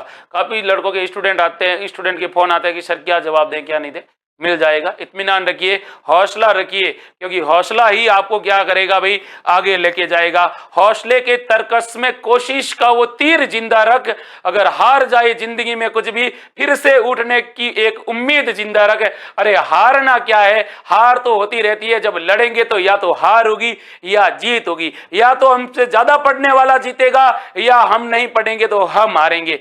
तो दिमाग में हमेशा मोटिवेट के तौर पर हमेशा सकारात्मक एनर्जी रखो, क्योंकि सकारात्मक एनर्जी ही आपको अपने लक्ष्य तक पहुंचा सकती है। अगर आपने अब तक तैयारी नहीं की है, अब तक आपका जो तैयारी का लेवल ठीक नहीं था, समय बीता नहीं है, क्योंकि तकदीर पर शिकवा नहीं करना है। और तकदीर पर शिकवा इसलिए नहीं करना है कि जिस दिन आप अगर डेडिकेशन के साथ तैयारी में लगोगे, उसी दिन आपकी तैयारी बेहतरीन और धारदार हो जाएगी। कहते हैं ना कि वो एक लाइन है जो मुझे याद आ रही है, और वो कहते हैं कि जो बीत गया सो बीत गया, तकदीर का शिकवा कौन करे। जो बीत गया सो बीत गया, तकदीर का शिकवा कौन करे। जो तीर कमान से निकल गया, उस तीर का पीछा कौन करे।